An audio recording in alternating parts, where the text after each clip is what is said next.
Kanye West super chatted $1,000. You're a better artist than me.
Hey.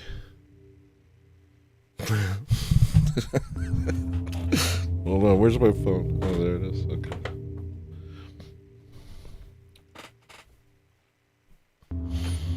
All right. Let's do this.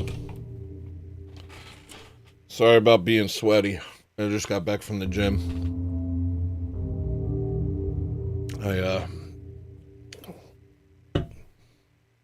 I really went hard out there today.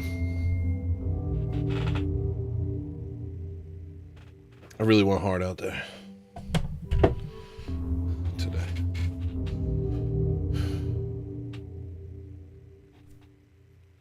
I woke up this morning and I watched Rosie O'Donnell. I went to YouTube and I was like, remember when I was a kid, I would watch the Rosie O'Donnell show before work or before school. I liked her. I didn't know she was a lesbian. I didn't know. I just thought she was like a funny Italian lady. And I liked her. So I would watch her. And I guess O'Donnell isn't really Italian. She seemed Italian. She was like, you know, an aunt. She seemed like an aunt. I used to watch her in the morning. And I was like, I wanted to like just capture some sort of ancient feeling of like being okay. I don't think I got it. I don't think it worked out. What up, y'all? Jedediah, Stephen David, Adolf. What up, family?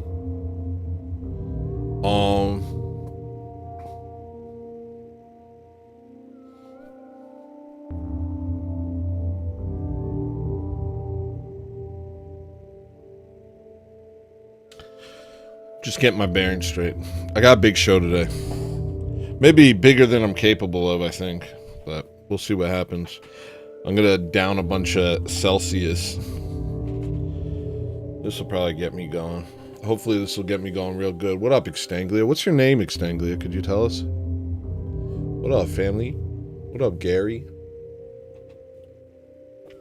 Alright, and I call you family because this is a cult and I will be doing, I'll be killing you eventually. I want to amass a large following and then I'm gonna buy a small island and we're gonna kill ourselves. Alright, hopefully the sound's better today. Sound was pretty crazy on Friday? Thursday? What day? Friday. Yeah, sound was pretty bad on Friday, man. I was recovering from the voice meter crap that Jim Bob put me through. And I had such a heavy compressor on my microphone that you could, like, hear my spine. You could hear my bones. You could hear my thoughts. Every time I would, like, swallow, it would be, like, in Dolby surround sound. I sounded like a fat hippopotamus scarfing an all-you-can-eat buffet. I sounded really weird. No, your name's Extanglia, dude. I was teeing you up, guy. Extanglia, man. I'm gonna have to have a word with you off stream. I'm not getting fatter, Extanglia. I'm actually losing weight every day. Every day I get thinner and more attractive and better at fighting. But this finger hurts. This finger hurts. I tried to hit my dog like many days ago, and I learned a lesson. Don't hit your dog. It was the middle of the night. I forget what she was doing. She was like screaming, and I was half asleep, and I went, ah! And I like hit the ground and bent my fingers back, and they've never healed. And it was like, well, that's what you get. Don't hit your dog. Be like a halfway decent person once in a while. You spelled it differently that time. So I confessed that I tried to hit my dog, and now I try not to hit my dog. I'm just being honest. I have 2 gigantic Malamutes and they're psychotic, and sometimes they just, you gotta be like, bap! Not like punch, but just like give them a little smack. But you know how people are, everybody's gay, and they think that you're a bad person if you assault inferior species. Anyway, I'm reformed now. I don't even beat my dogs. I used to just beat the crap out of them. I'd lock them in a cage, and I'd get in the cage with them, and I'd be like, whoever survives is the new alpha in the house. And then I would just treat them like a punching bag. Sorry. So yeah, I think I fixed the mic. I think we're good now. What up, y'all? What up, Tim? So now I also got the stream elements working. The sound's good. We're gonna be able to do calls today. My burps don't sound as disgusting. The compressor made it so you could like hear the burp. You could like predict it. Like an earthquake specialist. You could like see the patterns. You could hear, you're like, I'm pretty sure he's about to, in 1.5 minutes, he's gonna burp. Congrats on the new show, bro, with Jim Bob. Looking forward to Ortho Thugs. Yeah, I'm looking forward to it too, man. Very hype. Wanted to talk about that before I even introduce myself. Somebody said that everybody keeps comparing me to Sam Hyde. I think I'm a lot different than that guy. I decided, here's what I wrote down a note. I said, everybody keeps saying you're like Sam Hyde. Don't think about that until your stream on Monday. That's what I wrote. Like, think about it on stream. Decide what you think about that. Okay, so I'm going to decide what I think about that right now. I've kept it out of my mind. I'm not really good at thinking anyway. But right now, I'm pretty good at talking, and then I figure out what I'm thinking as I talk. You could hear it coming with the compressor on, Chronic. It was like... It's really gross. Is my tongue the wrong color? Oh, I gotta go. Hold on, let me ask ChatGPT how to make my tongue the right color. Chat... How do I make my tongue the right color?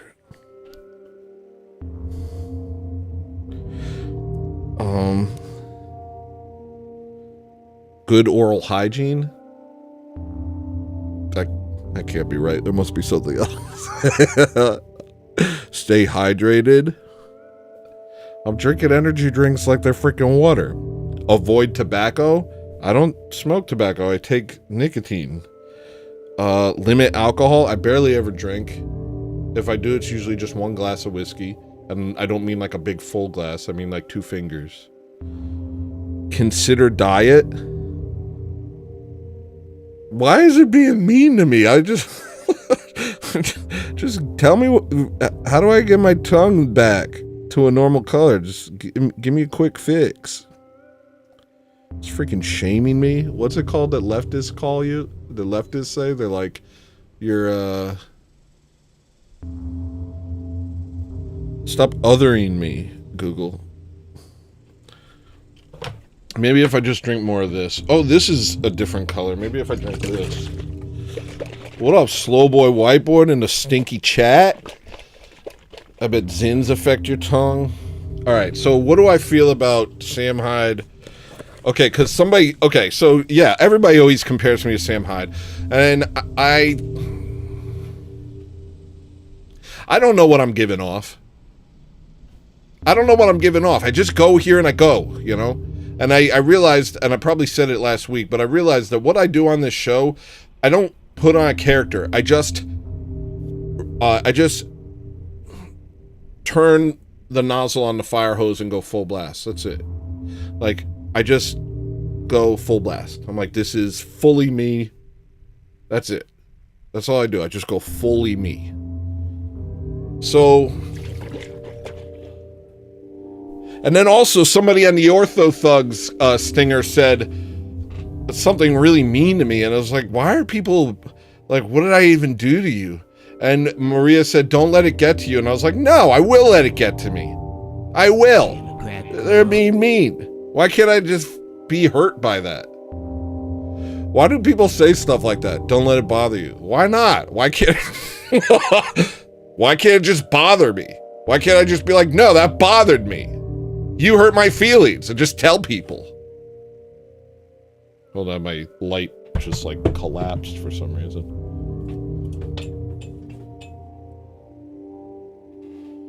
You know what I mean? No, you hurt my feelings. And so that's what I said to this guy. He said something about me being like a fake Sam Hyde.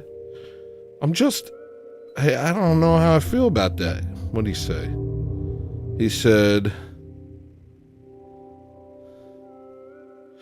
There's a couple mean comments. I ignore all the nice things that you say, and I only see the mean comments, and then I think about them for days. But I'm sure I'll eventually not do that. I respond to nice comments. I do. But here's the thing. When somebody says something nice to you, you're just like, thank you. It's not much of a conversation starter. But if somebody says something mean to you, you're my enemy, and I don't like you. So there's got to be some sort of thing that people need to say that is neither mean to me nor something that the only response is thank you. This guy said Omega cringe Sam Hyde wannabe. Do you know that was me? This nigga mean as hell. Why are you so mean? And that's what I said to him. I said, why are you being mean to me? I don't even know you. Just answer honestly. What, I gotta win the fight? Why did you say that? Why do you hate me? What did I do? Freaking jerk. And she's like, don't worry about it. Don't think about it. She said, he's probably just jealous of you. I said, don't say that. He sounds like he just thinks I suck. Don't try and make it like, oh, he said that because I'm better than him. I hate that. That's a weird cope. I don't want... No, he just hurt my feelings. He was mean and he made me sad. Okay? Congratulations, Kumbuskin 4043. You hurt my feelings just like you intended to. And now I'm sitting here thinking about whether I'm like Sam Hyde. I mean, Jim Bob says I'm Sam Hyde. Or like I'm like Sam Hyde. He says I'm like a non-Jewish Sam Hyde. When Dad says you're like Sam Hyde, what do you say to that? You know, how you gonna respond? Oh, okay. Well, Dad says so. I guess it's true. I don't know. But I'm not out here trying to be like anybody. You know what I mean? I've literally always been this guy. So what the hell? It's freaking stupid. I'm just me, dude. I'm just me. All right. What up, y'all? Welcome to the show. My name's Hello Listener. You could call me Hot Dog Hogan. You could call me Seymour Supreme. You could call me Young Earth. You could call me Top Ramen. You could call me Rap Name Birthday. You know, whatever. Just call me stuff. What up, Kings? Oh, snap.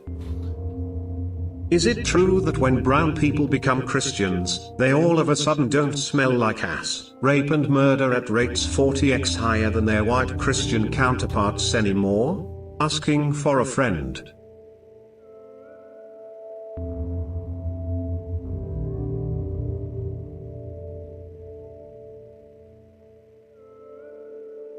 What? Wait, who said that? Who just said that to me? Let me check. Adolf. Is it true that when brown people... I'm not going to repeat this because I think maybe I'll be able to keep my channel if it was just you saying it. Thanks, though. You trying to nuke my channel with that?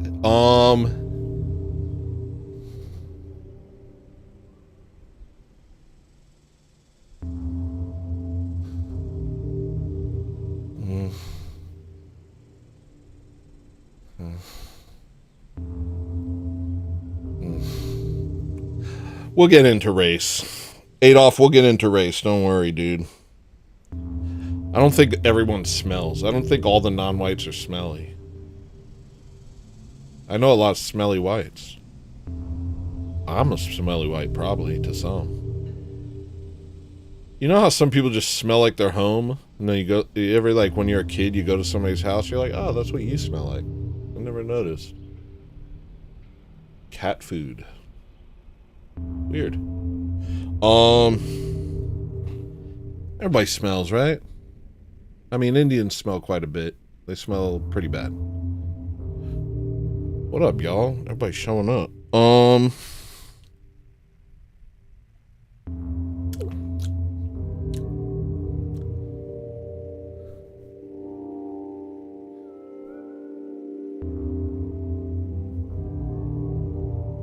Yeah, I don't know what to do with that question. Back to what I was saying.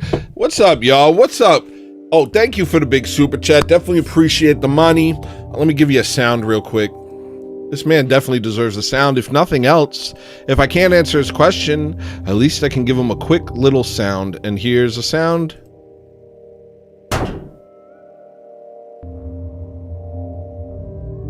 Thank you for your money. You guys can discuss that. Oh. No, only one sound. It wasn't that much money. Jeez. I haven't even gotten to it yet, Grump. Did you think I was talking about the aspect ratio? Okay, fine. I'll fix it. Show's not big enough? Grump's not satisfied? Hold on 1 second, jerk. Big enough for you now, Dad? Huh? If anybody's uncomfortable being this close to my face, blame Grump.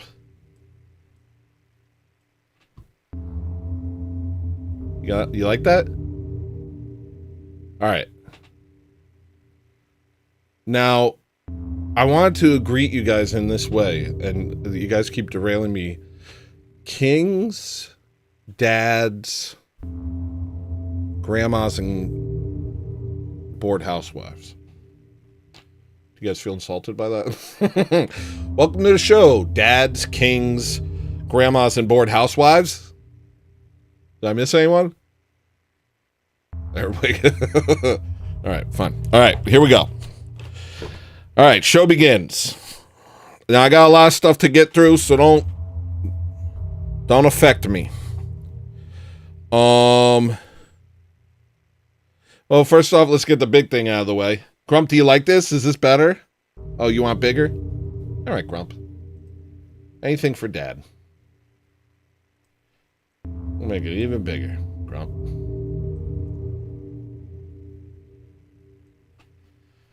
Justin Henley. Okay. What's up, kings, dads, grandmas, cat moms, housewives, and Justin Henley? Here's one more to make it $10. God bless. Thank you, Adolf. Let me give you one more stinky sound. You like that? How you guys like my pores? Thank Grump. If you're feeling uncomfortable, send all complaints to Grumpus. All right. All right, so I have a bunch of stuff to get through before I get to the main theme of the show. Oh, I was supposed to find something. Ooh, that's going to be a problem. We'll get there. Joey, yay, I've been waiting for that one. Shout out. Shout out to you, friend. Hello, forehead. Don't call me that. I'm so conflicted about the Israel thing. On one hand, I don't want anything bad to happen to anyone. On the other hand, these are literally the worst guys. Been thinking about it all week. Finally, I texted my priest. I said, I don't want to say exactly what I said because it's a little TOS-y. But I said, is it okay to pray for the destruction of fill in the blank? And then I went to leave. I went to get a blessing. And he said, Tony, what the heck did you just say? And he grabbed me and he pulled me in the other room and lectured me for 30 minutes. And he gave me a lot of great pointers. It was good. He helped me a lot. He made a big scene and it was, I liked it. I liked the way he handled it. He was like, what did you do? What was this text? And he made like a big scene in front of everybody. He's like, get over here. I need to talk to you. And then we talked about it. And we talked about the nuance of the situation. And that's not really the type of thing we pray for. While we pray for peace and we pray for evil powers to be stopped, we don't pray specifically for like, you know, for that. Exactly like that. You know what I mean? So it was good. It was a good talk. It made me happy. I love my priest so much. So yeah, pray for peace and pray that the dark forces which control that land are stopped, and pray for the disenfranchised of the SOS. If you don't know the codes, learn the codes. But maybe, you know, just maybe you have some quiet thoughts to yourself about how you feel when you see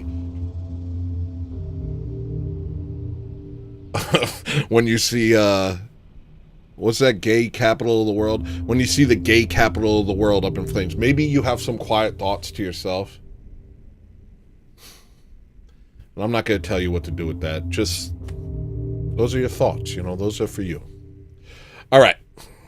They don't have to be tweets. Sometimes your thoughts don't have to be tweets. Speaking of which, I made a really good tweet a couple days ago. What was it? I made a good tweet. Hold on. Give me a second. What was my tweet? I had a good tweet. Do you guys remember my best tweet? Hold on, I gotta find it. Don't be mad. While I'm looking up tweets, go ahead and give me your money. Take it and just give it to me. Or don't. No, don't do that. I'm conflicted now. Go back to just doing whatever you were going to do. It won't take long.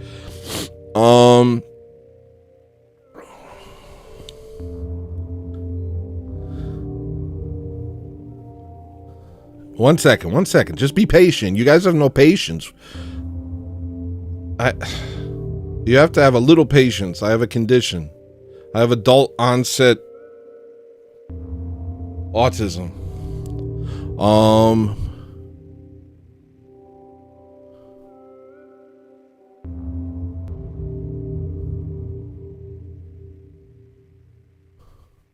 Oh, the Christians defending Israel are impervious to reality. I'm proud of that tweet. Okay. Anyway, back to my notes, and we will get to the point of the show. And if anybody wants me to back up, send your complaints to Grump in the form of money for money. All right, here we go. I don't know if you noticed this since I posted and tweeted about it, but I listened to If I Forgive Them, Who Will Kill Them yesterday. Oh, okay. So yeah, I tweeted a bunch about that album yesterday, and okay, I did that. And why would I do that? Well, it was because I was listening to it. It takes me months before, sometimes years before I can listen to an album once I've released it. And yesterday I finally listened to If I Forgive Them, Who Will Kill Them. And I was dang near flabbergasted and blown away. It's a beautiful album. It sounds so good. It sounds so nice, and it's rich. It's sonically rich. It's the best album, and so I just wanted to say that's why because I finally was able to hear my own music. It takes a while. I should save this for the main theme, so let me just move this part. I got a lot of parts. I was going to organize this on my own. This is a big show. Don't lie. Don't get mad. Don't be rude to me. This is a big show. And once I get through all this stuff, I got some songs I'm going to show, and we're going to do calls. But this is the show. The show is the rant. All right, here we go. Oh, and I just want to reiterate that the compressor was heavy on Friday. I don't sit around making little, grunting noises with my mouth and throat all day. That's not true. I'm not that fat. I'm not like a sneaky little cake boy. It was the compressor. All right. I think straight people that do lewd acts in public are the same as gays. They're the same as gay people. I've decided that. If you do something disgusting in public, you're a gay guy. I don't care if it's you and a woman. You're gay. Don't do gross stuff. Don't do twerks. Hello, don't do twerks. This is Hello Listener with your daily reminder. Don't do twerks. Don't copulate in public. You're a gay person. You're literally a gay guy if you do that. I don't care if you're having straight sex. You're a homosexual. I saw a video, and I kind of want to get to that later. This leads to something later. But I was on Twitter, and I'm not going to be on Twitter for a month now. So if anybody's wondering if they don't see me on Twitter for a month, well, it's because I won't be there for a month.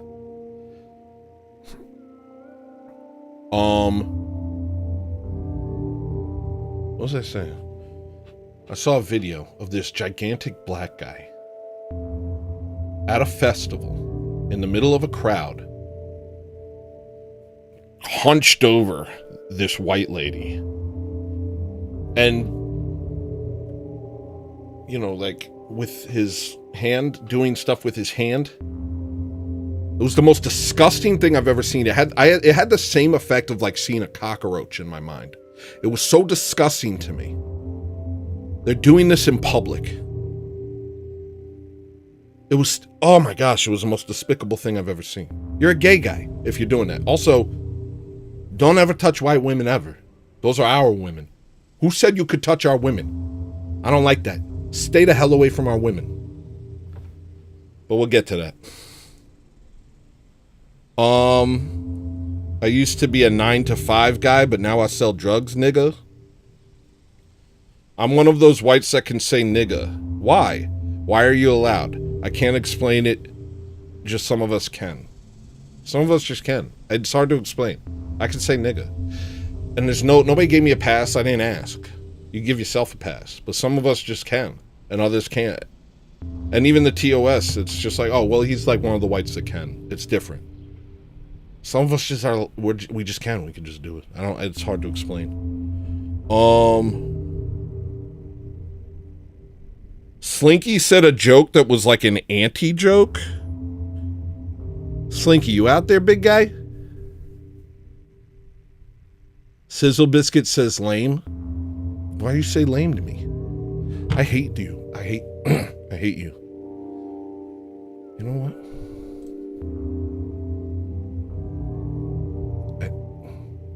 Alright, hold on one second.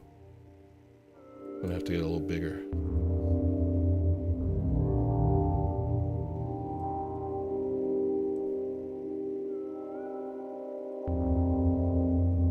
You're lame, Sizzle Biscuits. You're lame. Slinky made a joke on one of my things. I said, not sure why pretend to be good keeps disappearing. Be sure to watch it if it pops up. And Slinky said, where's Sherlock Holmes when you need him? He could solve this mystery. That really made me laugh. Because it was like such a non-joke. That's like not even a joke. Why would you say that? Yeah, don't get a pass. Who's going to give you a pass? Give yourself a pass. Don't ever anybody ask anyone for anything. You asking a black person for permission to say words? You've already lost the battle. All right. Randy West, what, you want me to get my channel destroyed? All right. This made me laugh. You know what's worse than anti-Semitism? Semitism. Okay. All right, you guys are upsetting me. And I want to be smaller again because I'm making myself uncomfortable.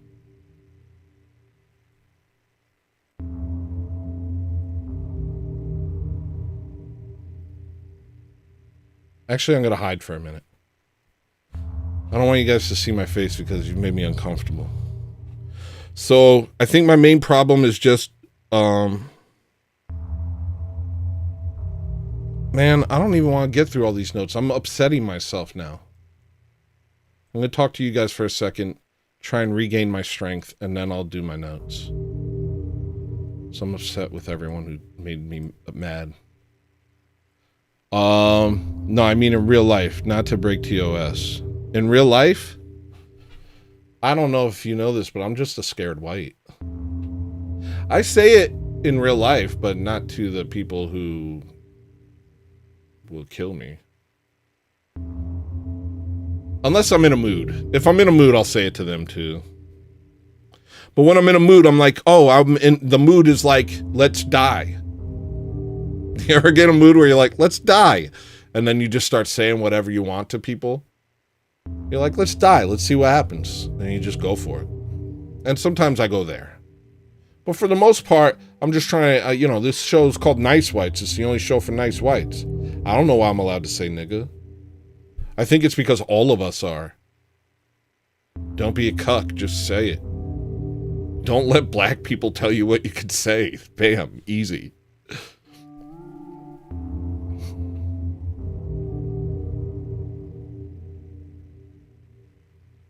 Abe Dinkus knows what I'm talking about. What up, everybody? All right.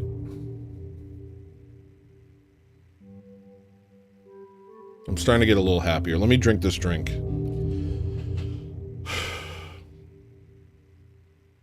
Look, they say you have to like develop a tough skin if you do a show, but I don't want to develop a tough skin. I don't want to do that. I just want to be vulnerable.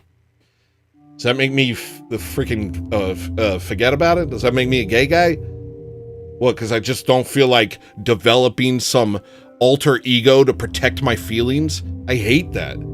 That's a lot of work, and it's deceptive. I'll just be hurt. If you hurt me, I'll just be hurt. That's it. That's it. I'm not going to create some persona for you people.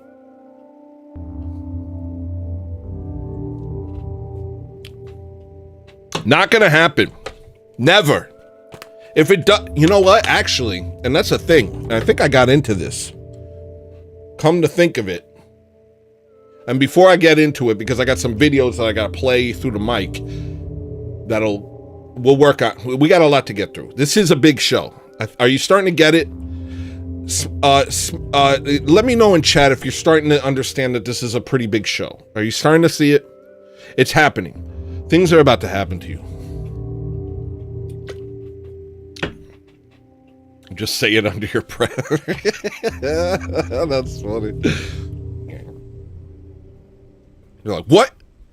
Nothing. Nothing. I said I was gonna buy a bagel. I said bagel. I would never. You freaking. What'd you say? I freaking coughed. I didn't say anything. I just coughed. All right. My main problem, I'm not like a far right guy, right? I mean, I'm further right than probably like anyone I've ever met, but my main problem is just delusional people. You know what I mean? Black people saying they're the smartest. Like, you ever see black people being like, we're the smartest people? Is saying they're chosen. Mormons saying they're not in a cult. White libs pretending they're not being systematically erased. I just don't like delusional people. Yo, stop licking your junk, dude! Wolf! Hey! That sound is disgusting. Provo! The idea you're not in a persona right now is laughable, but be your authentic self, neighbor.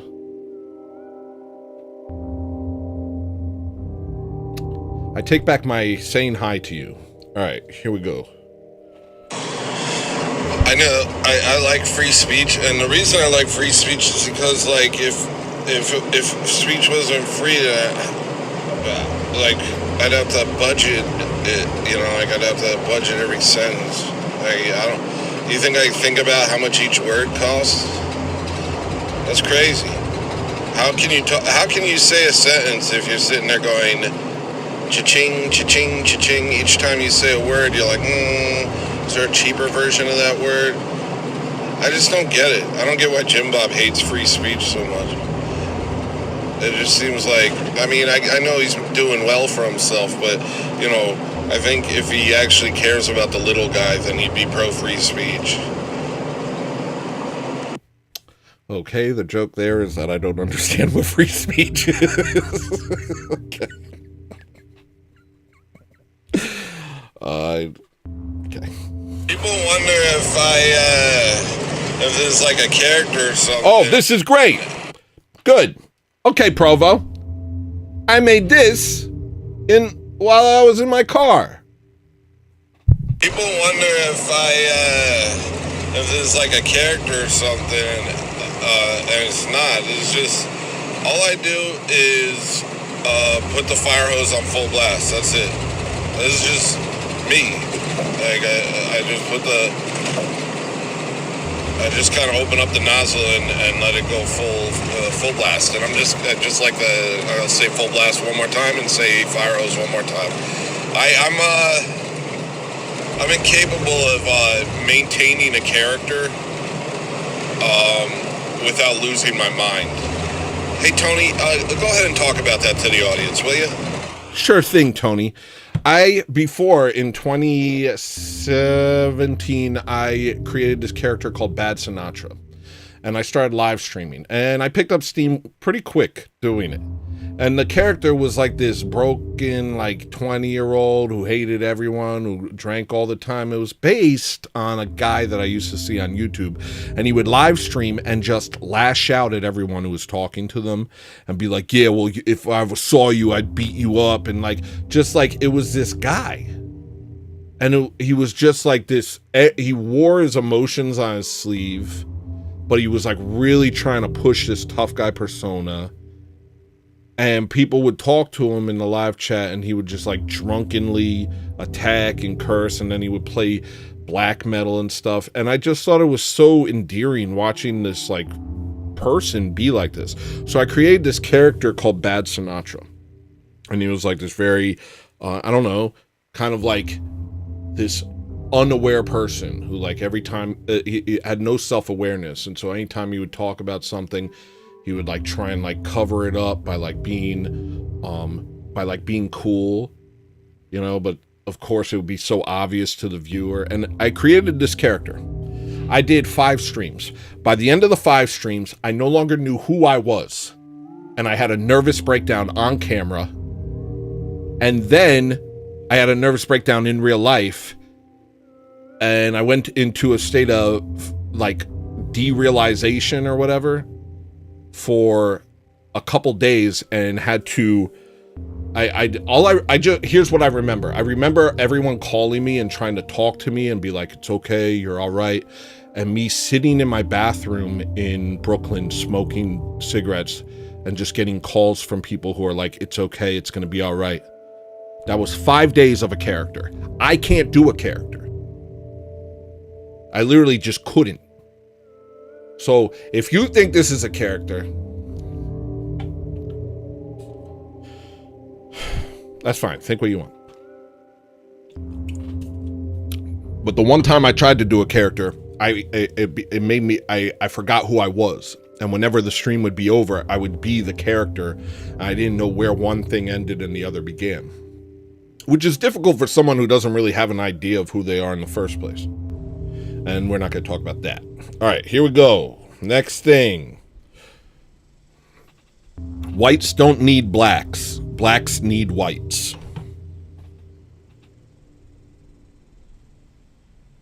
Okay, next thing. But there's a percentage of whites that are basically blacks. No inhibitions, operate off of instinct, basically retarded, like me, for instance. See, that's the thing. Like, oh, they're like, oh, you need us for your culture or something like that. Like, oh, you need the 13 do 50 because then you get the sexy red butt dance. And it's like, I don't need any of that. I don't need any of that. And they're like, we have culture. We have like, and also, you know, like, we're crazy. Don't you guys want a little crazy? It's like, we have crazy. There's a percentage of crazy in the white society. I'm one of them. We exist. We don't need someone else's crazy. We have all of that.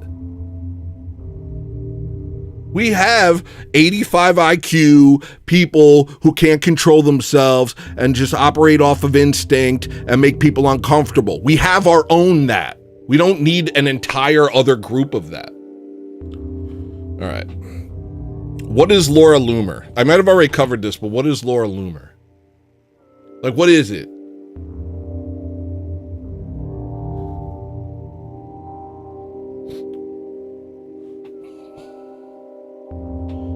You've already admitted it's you exaggerating your own characteristics. I don't know. And maybe I did, but I don't know. Maybe I did, but I don't know. Because my wife is the only, because here's what I do. I put on a character when I go and deal with people in real life. I get real quiet. I'm very quiet in real life.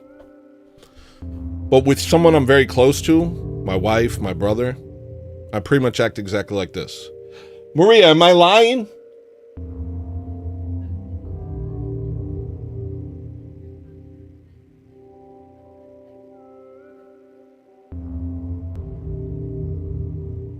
Maria says sometimes I push into the Italian accent more when I'm doing an Italian thing. But otherwise, this is it. It is the same thing. It's the same thing she deals with. You don't have to believe me. I really don't care. All right. But what is Laura Loomer? Does anybody know what Laura Loomer is? I'm serious. Does anybody know what Laura Loomer is?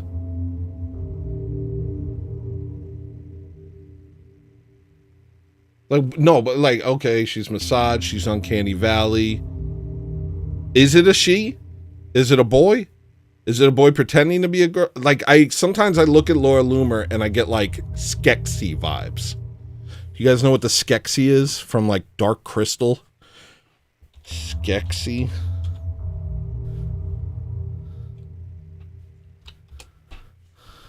Yeah. I get Skeksis vibes. I get like something in a human suit vibes.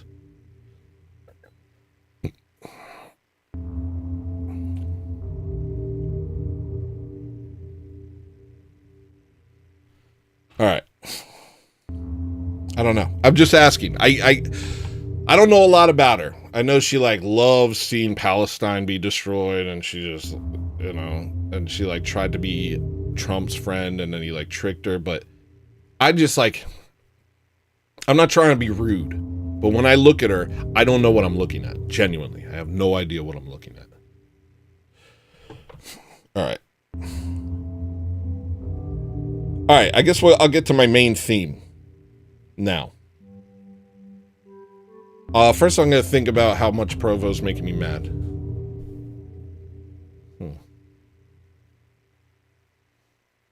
I don't like when people think they know what's going on with me. That doesn't... Unless they're right. You don't know what's going on with me, man. That's fine. It's fine. If my wife says it, who's known me for 20 years, and she says, no, this is just how you are. Then who the hell are you, Provo? I know your dad, and I know you are dad, and I love you. Well, who is my wife, Princess Majinochi, right here, is saying that, was she coping too? Is this all a cope? Are we all coping? This is what I don't like. I don't like people trying to freaking identify me, yo. That really actually annoys me. People saying, oh, he's like copying Sam Hyde, or, oh, he's doing this. Like, what the hell is wrong with people? Why is everybody trying to, like, figure out, like, it's like, you can't just accept me for what I am? I don't sit and watch your show and think, oh, this is a character. I just enjoy your show. I think it's the best show on YouTube. I freaking love it. I'm like, this guy's awesome. How's he so good at this? That's what I think. I never think, I wonder if he's a trick. I wonder if it's fake. I never do that. I never do that. I don't understand people. I really don't. I actually don't understand people. I think I might be someone who doesn't understand people. Okay. Give me 1 second. All right, I'll go. All right, here's the main theme of the show. Honor your ancestors. It's true. You have to do that.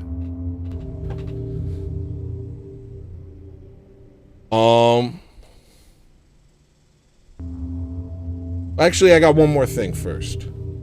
My 3 favorite jokes. I wanted to share with you my 3 favorite jokes.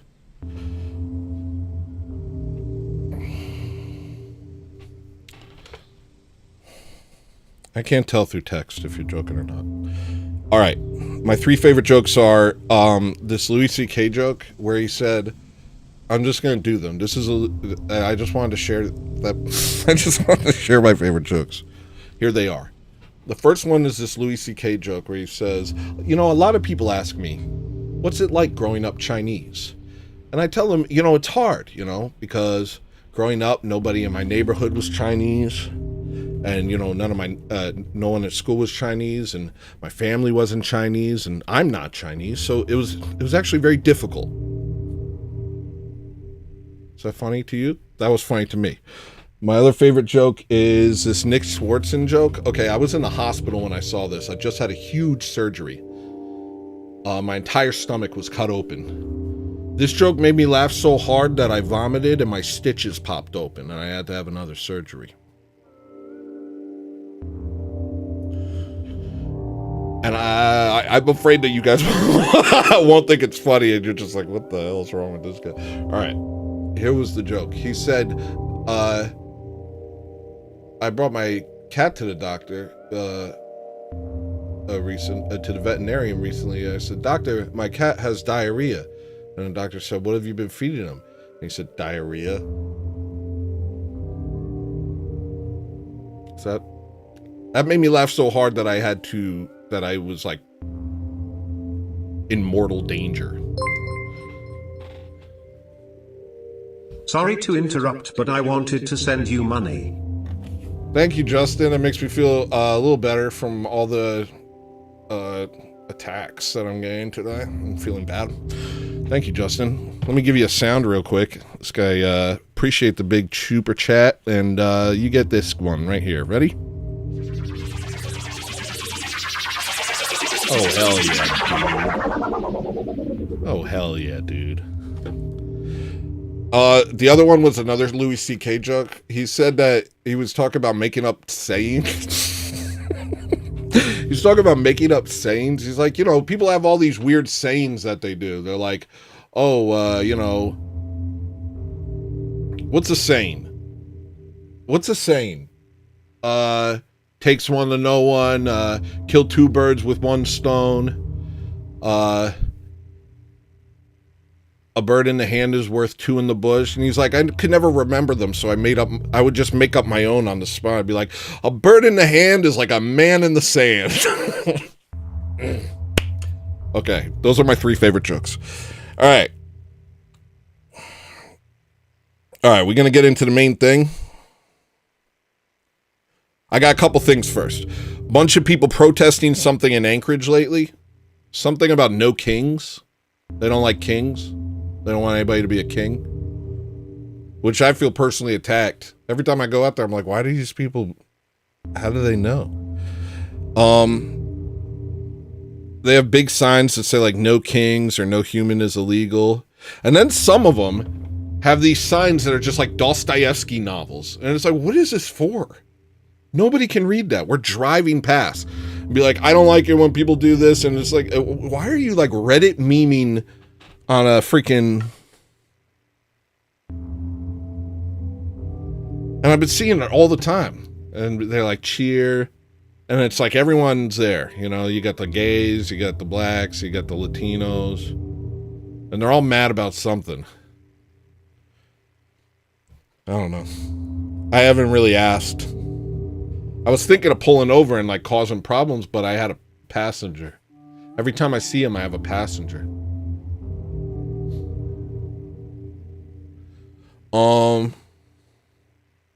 Also, did you guys see the Catholic, Jay Dyer debate a Catholic guy last week on Tim Pool? This was weird. And here's why this was weird. The Catholic guy did a complete 180 on the spot. I don't know if anybody else caught this. Maybe I'm wrong, but here's what I saw. Tell me if I'm wrong. 30 minutes this guy spends trying to say that the Catholics aren't saying that the Muslims worship the same God as them. Even though the Vatican II documents say the word God with a capital G. And there's like multiple passages in these Vatican II documents that literally say that the Muslims worship the same God as the Christians. Like almost word for word, almost exactly that, And Jay Dyer is trying to show, look, it freaking says it, dude. And the Catholic guy spends 30 minutes saying, no, you're not reading it correctly. There was some liberals there and they were using wiggly language and it's actually not that. No. And then the Anglican guy, he jumps in and he's like, look, Jay Dyer called me a heretic and I'm on his side on this issue. It clearly says that the Muslims worship the same God as the Christians.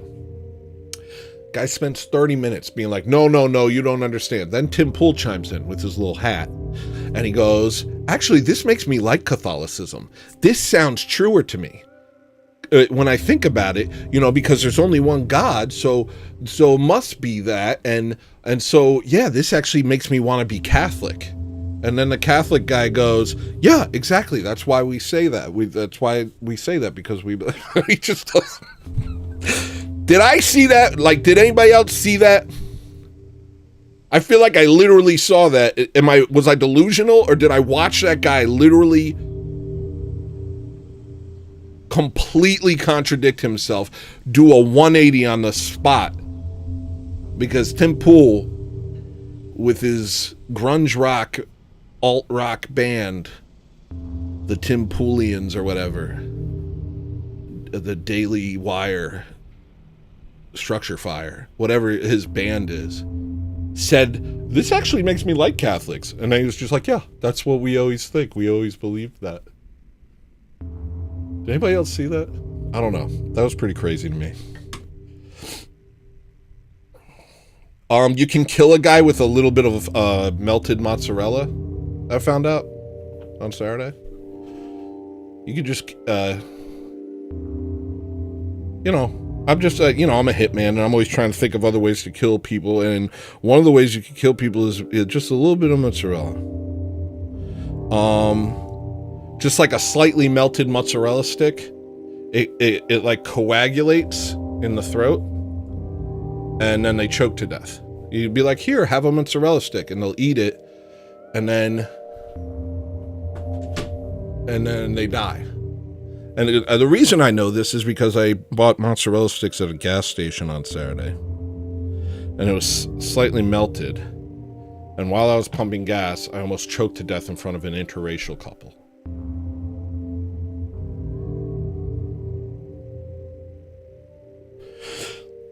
All right, next note. Every doctor is a specialist. You guys notice that? You can't, like, a doctor is not a doctor. A doctor is like a vomitorium to a cathedral of other doctors now. You don't just go to a doctor and be like, my foot hurts, and he'll be like, oh, let's take care of it. No, you go, oh, my foot hurts, and he'll be like, oh, here's a referral to a foot doctor. So, oh, my leg hurts. Oh, here's a referral to a leg doctor. My eye hurts. Here's a referral to an eye doctor. You can't just go to a doctor. Nothing's simple. Okay, you scheduled this meeting? Well, now I got paid ridiculous amounts of money from like some government aid program or whatever, from some insurance company. I just made like $1,500 to talk to you for 10 minutes and tell you to go somewhere else. And now you got to schedule something else. Now you got to make another phone call. Now you got to schedule something. If you don't show up, they'll like charge you. You didn't show up. And it's ridiculous how microscopic these specialists are. You'll go to someone and they'll be like, oh, I thought it was your middle finger. See, we're a middle finger doctor. What you need is a pinky finger doctor. Is it your left foot? We're a right foot doctor. That's, you know what? We'll send you back to the first doctor. He'll give you a referral to a better doctor. You go specialist, and then they'll have a specialist. You go, oh, do my teeth. They'll be, oh, we can do your teeth, but in order to teeth, you got to go to a teeth doctor. We can do this much. And then you go to that guy and say, oh, this is good, but you need to go to this thing, an orthodontist. You know, it's just like, it's a sham. Chauncey! What up, man? Chauncey went to church this weekend. Sorry for saying that, but I'm just, I'm glad you did. I guess this goes into the main theme. I was also thinking of Protestants. I was thinking that, like, eventually they're just going to have, you know how we make jokes about them having, like, rock church?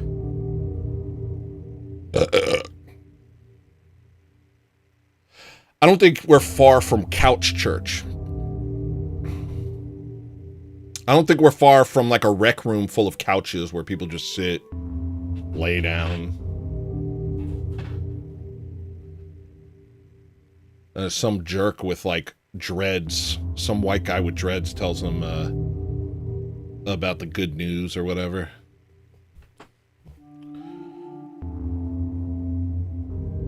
Alex Stein seems like the type of guy to drive a Mazda Miata.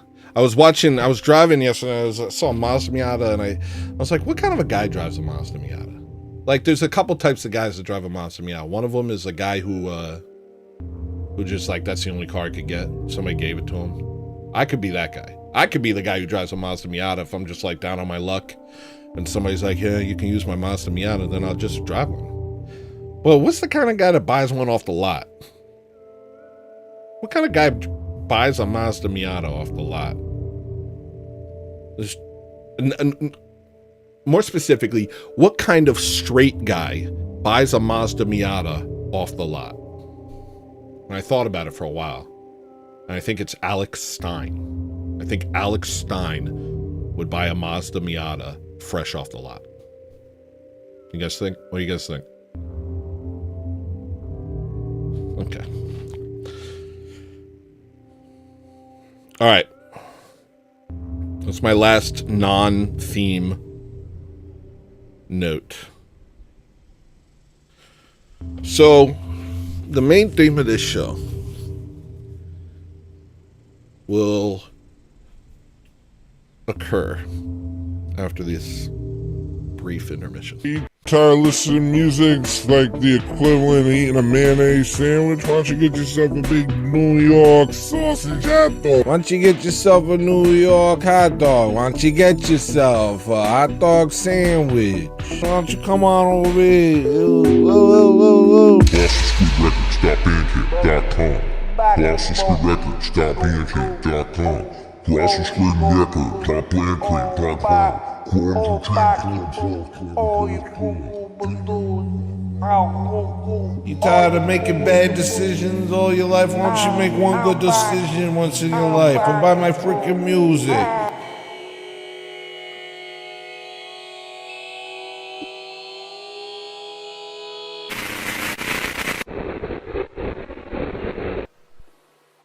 Why don't you go ahead and go buy my music? Why don't you buy my music?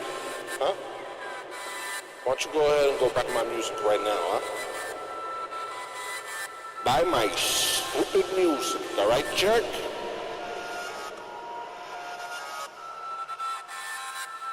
What are you, polyamorous? Buy my music. Come buy my music. Hey, come on, click the link, go to the sink, take a drink. We got our CDs and tapes over here. Buy that stink, cause you know it's stinky, cause we get funky over here, people. And I ain't no funky monkey, man. Colossal Squid Records, bandcamp.com. Yeah, you can listen to it on iTunes. Yeah, you can listen to it on iTunes. You can listen to it on Rhapsody?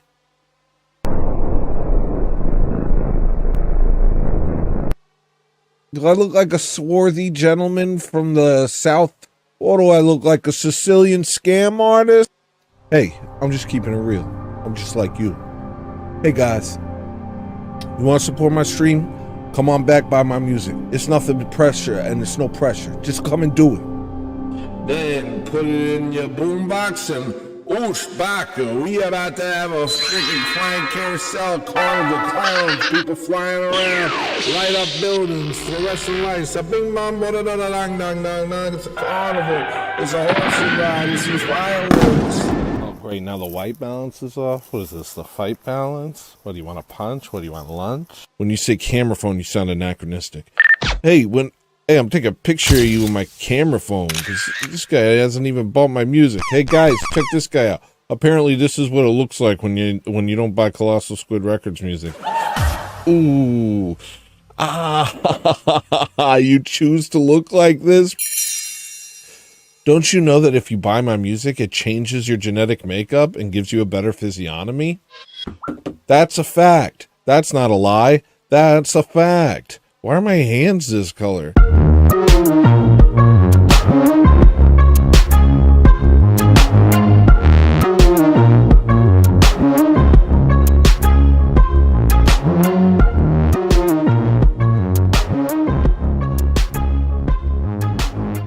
All right, I'm all set up. I did a quick setup to get these parts, I think.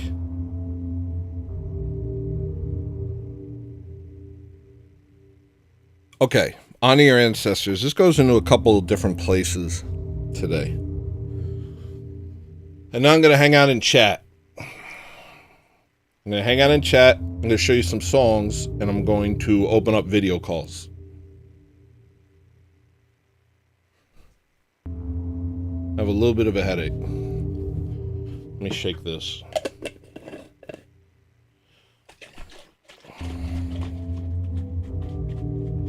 I'm trying to think of where to start. I guess I'll start with a story. A friend of mine recently, and I'll just tell you, this is the same friend who worried that I would do something bad to a black person if he brought him to church.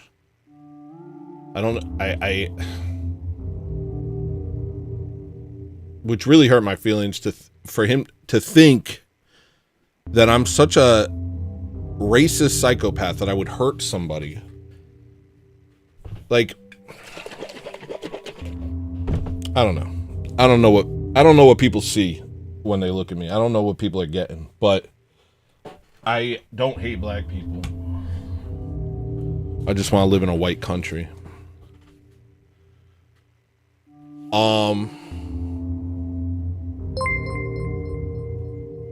Thank you, illiterate. Been waiting for that one. All right, I gotta come up with a new joke. I've done that 3 times now. All right, so that same guy, a couple days ago, was walking in the park with some disabled children who he was putting care of. I don't want to say too much about that. He was just going down a hiking trail with them. There was a bunch of people going down this trail doing it. I hit 800. Yo, I did it. I freaking did it. I freaking did it. 800, baby.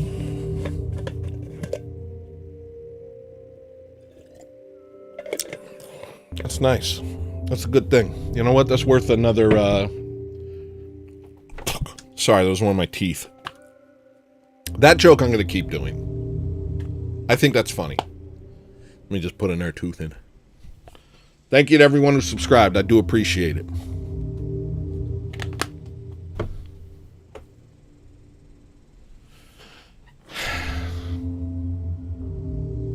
Yeah, everyone wants to live in a white country, Justin Henley. Even the non-whites. They think they're like magic dirt believers. They think that we have nice things because we took all the nice stuff, not because we have a structured society and a shared ethic. They're like, why do they get nice stuff? Because we make nice stuff, silly. Why don't I have anything nice? Because you break everything. No, it's because y'all ain't give us money. Who do you think's giving us money? We make money. We work. We build. Anyway, so this guy is walking to this trail. All of a sudden, a big black guy comes out. And he's got a radio. Like some sort of like 90s thug. He's got a radio propped up on his shoulder. Blaring aggressive and explicit hip-hop rap music, right? In a hiking trail. Not only is he doing that, he's saying, yeah, crackers, y'all thought I wouldn't be here. We're coming, yo. We're in the woods now, nigga. He is punking people, attacking them, saying, you can't escape us. Nowhere's safe. We're in the hiking trails now, nigga. Literally, he's doing this. He's literally doing this. He's literally saying, there's nowhere to run. We will ruin everything. That's literally what he's saying. We know that we're ruining everything. We want to ruin everything. We will continue ruining everything, and you can't escape us.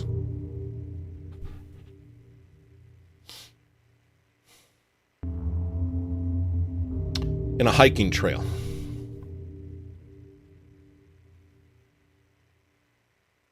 Threatening old white people who are minding their business. So that leads me to this.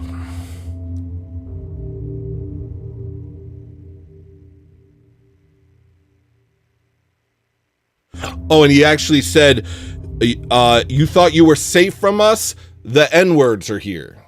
He said it with a hard R. The N-words. The N-words are here. That's what he said.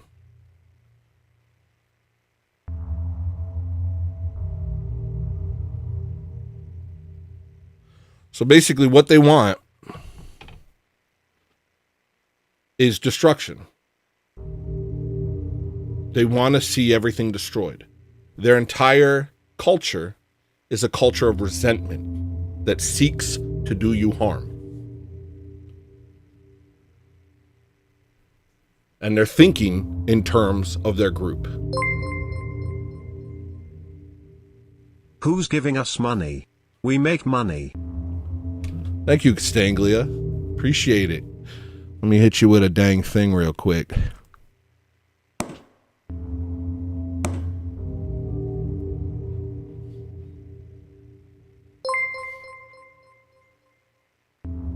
I think my ego is trying to kill me. It doesn't seem to care that if it killed me I'd be dead in the process.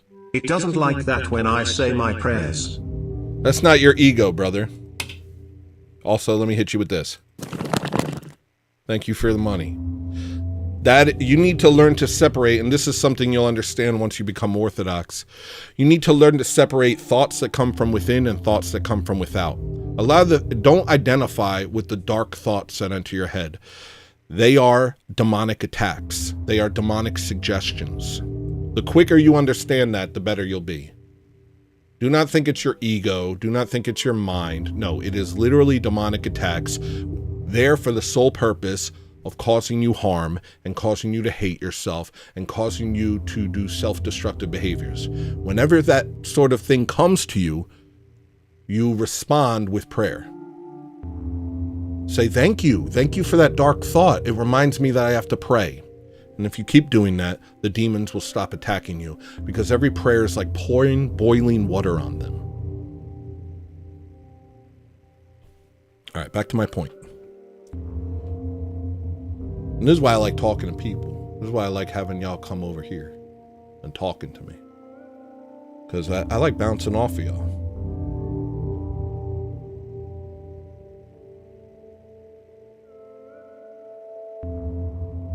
Black culture isn't a culture. It's a celebration of sin and animosity. It's a celebration of resentment, hatred, pride, vanity, and greed. That's what it is. It's not a culture. It's nothing like a culture. I'm freezing? What's going on? Why am I freezing?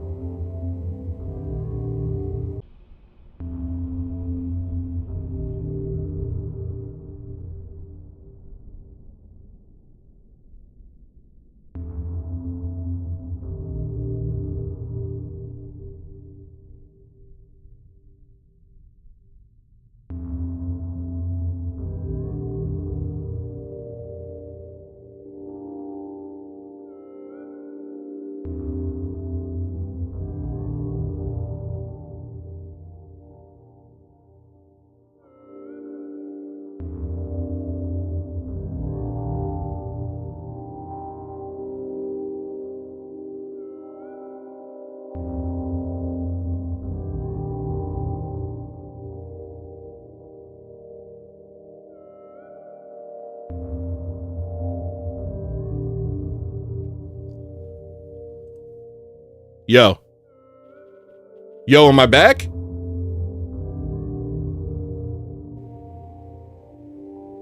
All right. I'm going to turn the camera back on. Okay. I can't hear anything yet. Hold on. It seems like it's coming back. Unmute, dude. That's a funny meme. Okay. I can hear. 1 second. 1 second.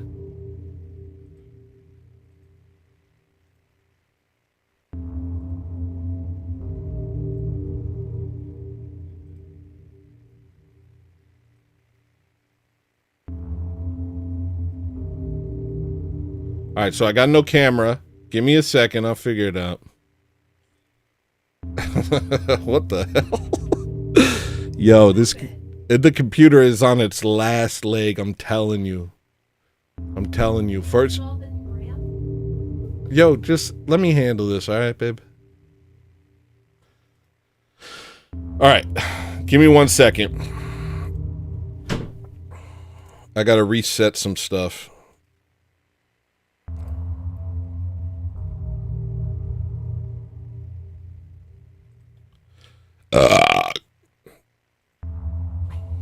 Give me 1 second. I got you. First thing we're doing, first episode of Ortho Thugs, we're starting a computer fund. I went to Best Buy You're just gonna hear me for a minute. I hope that's okay. I went to Best Buy a couple days ago, yesterday, because my D drive just disappeared. I turned on my computer and it was like, you don't have a D drive. I'm like, that's where all my stuff is. That's where everything I ever made is. No, but you don't have it. It's gone. And so I was like, I better go find a new D drive. I turned it back on. The D drive was back, but I don't know why it disappeared in the first place. So I went to Best Buy to get another hard drive and get some RAM. And I'm talking to the guy and I'm like, hey, do you guys sell any RAM I could use here? And the guy starts asking me about my computer. First off, I walk into Best Buy and it's all minorities, and I love the minorities. I love but I'm the only majority. That's another Louis C.K. joke, by the way. Look at all these minorities. I'm the only majority. And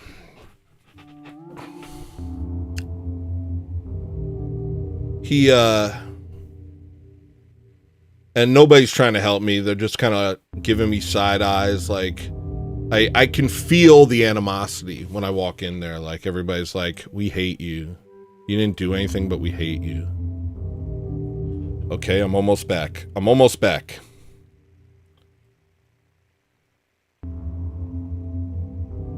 Thank you, Broken Bookshelf. You see? Not all, but most. Okay. 1 second, I'm almost ready.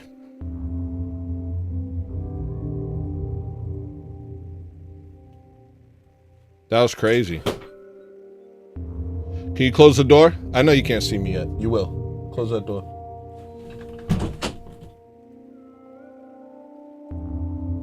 Here I am. Did you miss me? So somebody finally, like an Asian lady, was like, do you need help with stuff? And I was like, well, yeah, yeah. And she goes, I was like, I need help figuring out what kind of RAM I could get for my computer. It's kind of an old computer. And she was like, okay, we'll get somebody from the Geek Squad. And so then I just stood in front of the Geek Squad thing, and then a white man came out. And I tell you what, I literally got a dopamine hit. I literally got I was like, oh, white. Oh, how nice. And he was very kind and helpful and patient and nice. Oh, it was nice.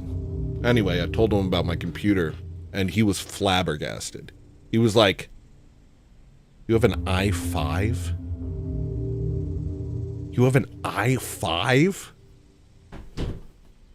No, like, how is that even running Ableton? And I had to explain to him. Turned out I might have known more than him. But he pointed me in the right direction. I bought some new RAM and stuff like that. Haven't installed it yet because I got home and I was tired. And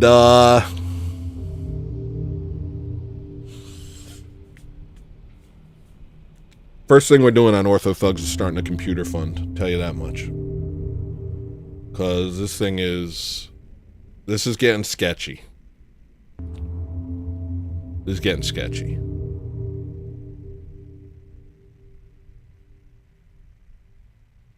The whites suggest wearing glasses so us blacks can be more helpful. What is it, the eye contact? I did also act... Speaking of that, I had to go to a different Best Buy to get a hard drive. And I'm just kind of standing at the thing. I was like, hi, I need this. And the nondescript foreigner was like, oh, just go over there. And so then I go over there and it's a locked case. And I'm just kind of standing there. Finally, I see a blue shirt in the distance, and it's a black guy, and he's staring at me, and I'm looking at him. And we're literally seeing who will break eye contact first, while talking like a customer and an employee. He's like, you need help? I was like, yeah, I'm trying to get this case open. Both just staring at each other. He's like, what do you need? I was like, I need to get a new hard drive. And your boy didn't look away. Your boy was like, yo, 10 toes down, let's die in Best Buy. And I won. I won. Guys, I won. Want to stare down with a black guy. Feeling better about myself today. Come on, clap. Are you clapping? Clap for your boy. Want to stare down with a black guy. Hello? Anyway, he helped me. He was, I don't know if I would say friendly. It was like we both just hated each other. I don't know. It's hard, man. It's really hard these days. I wish things were chill, but things are just not chill, dude. Thank you. Thank you. I appreciate it. Thank you. Yes, I stared down a black guy yesterday. Thank you. Thank you. It's hard out here, man. I wish things were chill. I really do. But they are not. Things are not chill. Things are not chill, yo. Oh, come on, Jedediah. Give me some, He wasn't Geek Squad. He was a blue shirt. They have, like, a whole, hierarchy. Yeah, I know. He was also shorter than me. But he still tried. Do you guys want me to try with a bigger one? I might. I might for you. And then die. Die for my audience? I don't know if you know this, but they're prone to violence.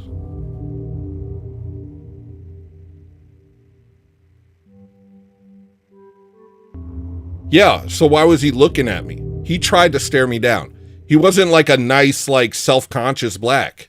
He was trying to stare me down. He was. Do it to that one guy in the park? I did do it to that guy in the park. He wasn't black. He was something else. It's getting hard to...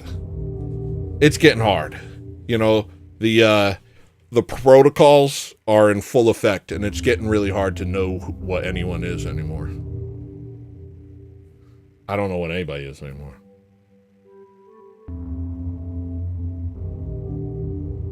Half the people walking around America are a freaking science experiment. They're an Amish science experiment. They never existed before. What are you? I'm a Chinese black guy.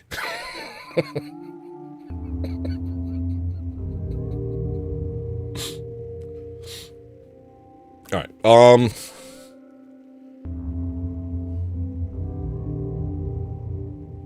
right. Let me get to my point. I'm going to put these glasses on. I got to break the, I break the mold. I'm the right-wing gay guy over here. Hey, if we can't wear gay glasses as dissident right sociopaths, then what? We're going to let them take that from us? We let them take Slay? Slay, King! These are my Slay glasses. No, I think these are my wife's glasses. They got mixed up with mine. All right. Here we go. Try and do the thing, dude. Try and do the freaking thing, dude. Try and do it.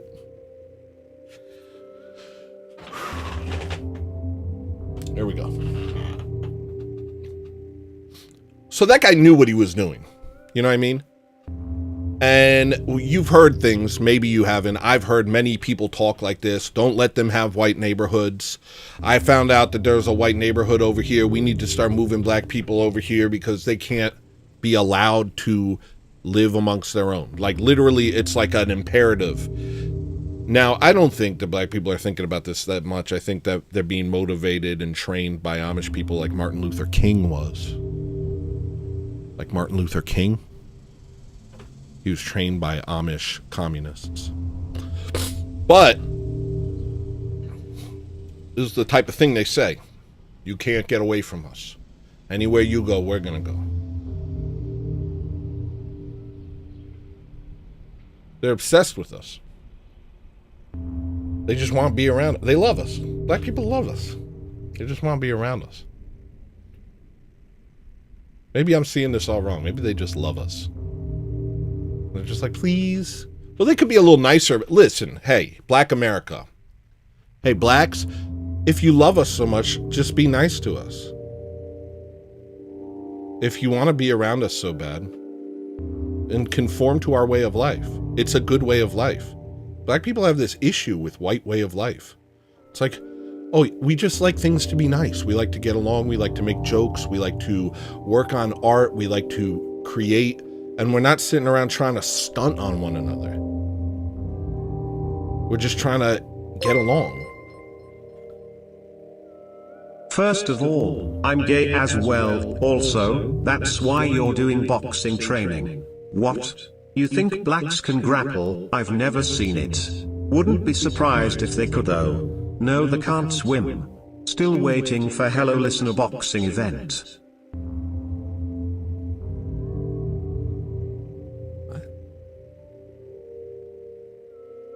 It's fading away like a dream upon awakening. Oh. What? It's literally disappearing before my eyes, what you just said. What? What did he say? He said he's gay? You're gay, dude? You need to repent, dude. Some saints said that gays can't repent. That they're just lost. Like gays are just, that's it. But Paul said, some of you were gay.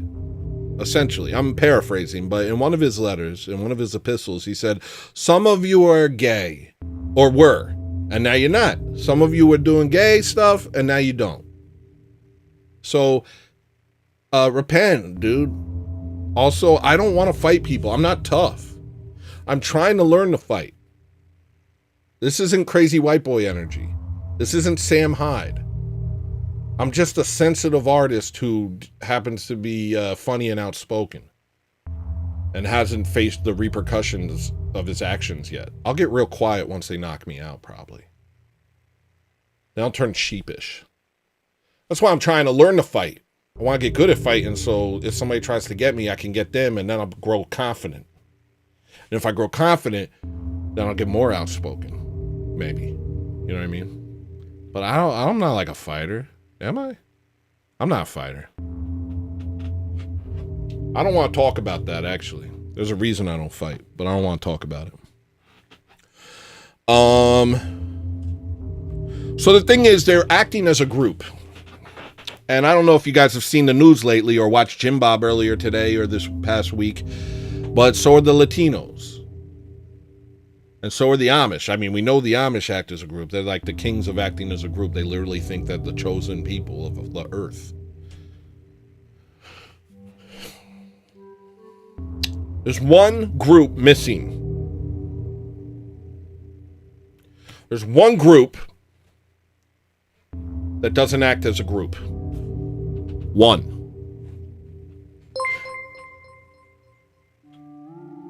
Here is more of my money.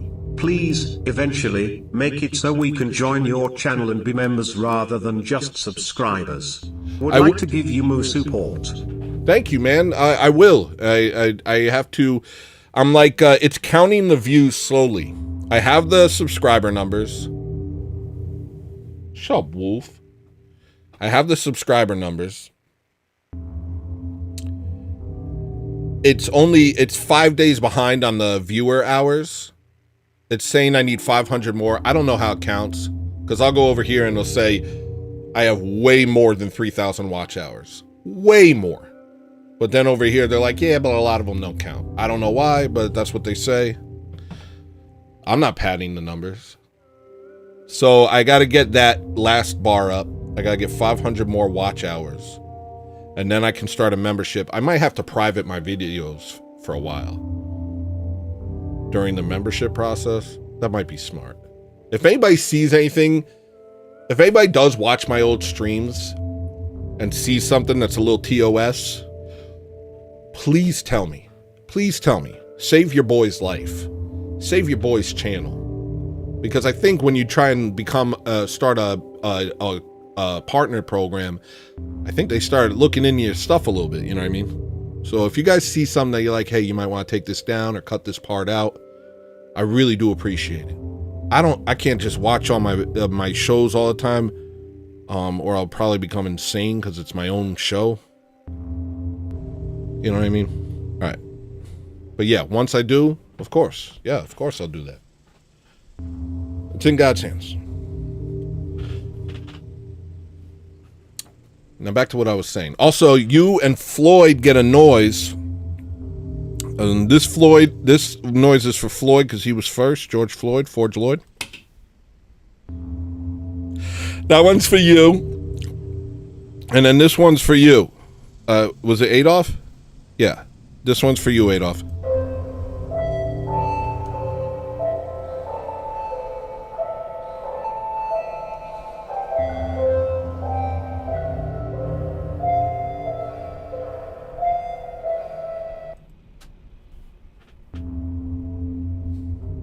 All right, back to my show. So there's one group missing from this equation. The blacks act as a group. They think as a group. They operate as a group. They share a group interest. Look at my freaking hand right now. The Amish act as a group. They think as a group. They're the most grouply group in the world, and they're the ones telling us that you can't act as a group, whites. It's very evil to act as a group, whites, even though we are freaking legion. Call us legion, for we are many, says the SOS, as they tell you not to act as a group. The Latinos act as a group. They're destroying freaking LA. LA was so nice before.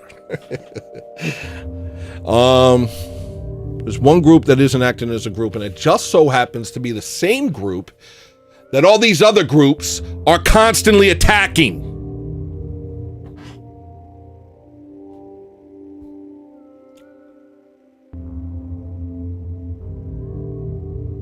And anytime we act as a group, they tell us we're being evil. They tell us we're being Hitler. They tell us we're being a racist. They say, you're not allowed to do it. Only us. Everybody but you is allowed to act as a group.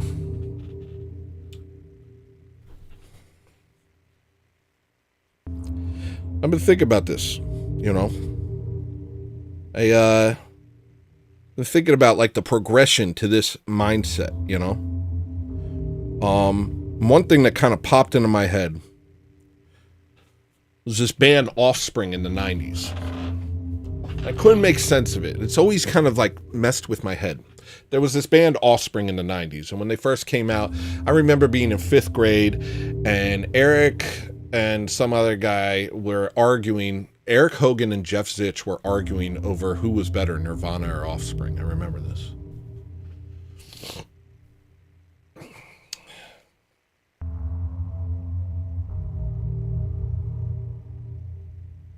Now, at that point, I'd known about Offspring, but I didn't really listen to Nirvana. So after hearing that conversation, I decided to check out Nirvana. And that began my downfall. I became pretty obsessed with them for a little while. Not too long. But Offspring started off with this song, Hey, Come Out and Play. Then they followed it up with this song, I Have No Self-Esteem, and it's like this song about a white guy getting ruined by a girl and not caring because he has no self-esteem and he hates himself. I don't know what kind of an anthem that is. I don't know what kind of message that is, right? But it still was an authentic sound, kind of lamenting your behavior, grungy sort of thing, right? Then, Jedediah knows where I'm going with this. Then, they did a complete heel turn. Their next album, they went from this grungy, pretty authentic sound. I mean, it wasn't quite, it was pretty authentic, you know? It went from that to Pretty Fly for a White Guy. This ugly, stupid, poppy song that essentially that got plastered, got pushed to no end. I mean, you could not escape this bad song that sucked. It didn't sound like Offspring. It didn't sound grungy. It didn't sound smoky. It sounded like a dumb pop song. The lead singer all of a sudden had like bleached, spiked hair, I think. And essentially, what you got from this song was that if you're white, there is a ceiling to your value. And no matter what, it is below the non-whites. Music is very powerful, and what it does is it suggests ideas to you. It creates earworms. It creates loops that play in your own stupid head. That's why I always talk about being careful about what you listen to. Because what I was given and what my generation was given in the 90s was self-loathing, self-destruction, nihilism, and racial masochism.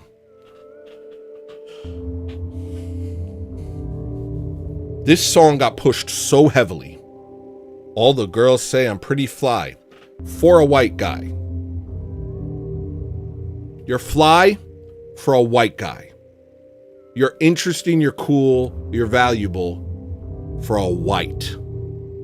Thus establishing a sort of unspoken hierarchy that was being fed into the media at that time.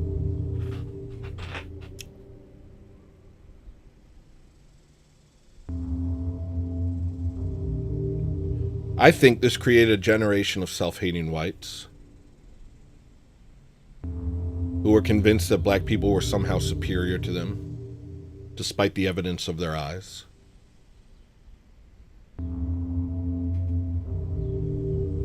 On top of this, in school, we were constantly told that we were the cause of all the world's problems. In the movies, the white guy was always the bad guy. We were constantly given Holocaust movies and slavery movies and shows like that.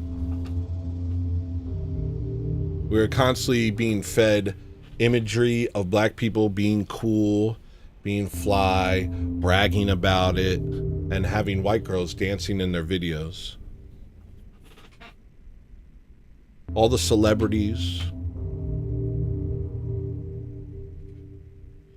If Hollywood was your only,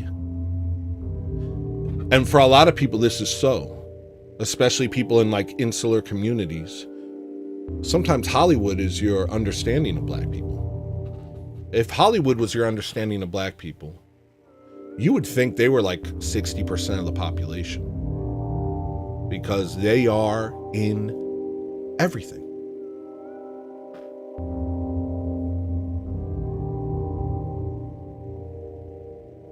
And I think what happened is we began to hate, and I could speak for myself. I internalized all of this. You know, I looked at Howard Zinn's book, Guns, Germs, and Steel, and it was all like, everything was this constant story about how the only reason white people are doing okay is because they're evil. The only reason white people have nice things is because they're evil. They stole it, they tricked everyone, this, that, and the other thing. 1,000 stories about how we are the cause of all the world's problems, being fed to us and simultaneously fed to everyone else. Teaching us to hate ourselves while also teaching them to hate us. And we all got more and more comfortable with this idea, to the point where if a white person feigned any interest, any group interest, it would be mind-blowing to people. They would have no idea what to do with it. No, I never had an Eminem phase, actually. Though I heard the first 3 albums, because everyone I hung out with did. So the first album, some kid came to school and burned every Eminem album. No, and burned the first album and like gave it to everyone. So I listened to it, but I didn't really like it. I never really cared for Eminem, to be honest. Then the second album, I used to hang out with this kid named Gio, and he was obsessed with the second album. And so I heard that a lot. I didn't really like it. And then the third album, I hung out with this kid named Anthony. He would drive everywhere, and I would be like in the passenger seat. He had a car, and I didn't. And we would do, you know, drugs. And he would always play the third album.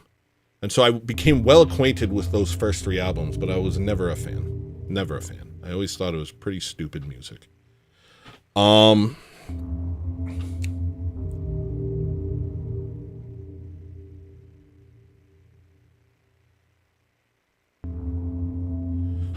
Okay, this goes to another thing. None of this would have been possible without youth culture. Youth culture is a very specific thing that grew out of the 40s and 50s, the post-war era. All of a sudden, we had all this money, and at the same time, we had all these Amish people influencing society in many different ways, from gradually making porn legal to creating a sort of youth market. Before that, you were a kid until you were an adult, and then you were an adult. Then there became this gap, this widening gap, and people were encouraged to go to school for longer, go to college, learn a trade, find themselves, do acid, go watch The Doors or something. And this became like more and more thing, and it became a target market to the children who the children in suspended suspended adolescence, essentially suspended development. They haven't developed into adults. They're in this new phase that was created in the 50s called like a teenager. That word didn't even used to exist. And that grew longer and longer until you get millennials who they never grew up. They never grew up. They call being an adult adulting. We had to adult today. You know what I mean?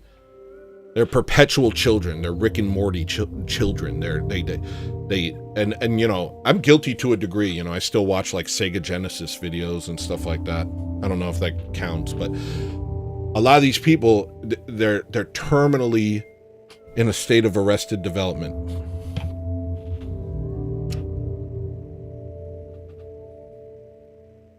Now, youth culture has a dual effect. On one point, because it's this market of people who have money from either their parents or their job and don't have a family and don't have any responsibilities, it's this huge cash cow. So whether by design or by circumstance, culture hones in on this more and more as time progresses, until being an adult is no longer seen as a valuable thing.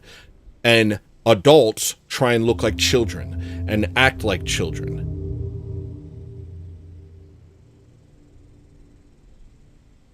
You got 50-year-old ladies wearing freaking yoga pants.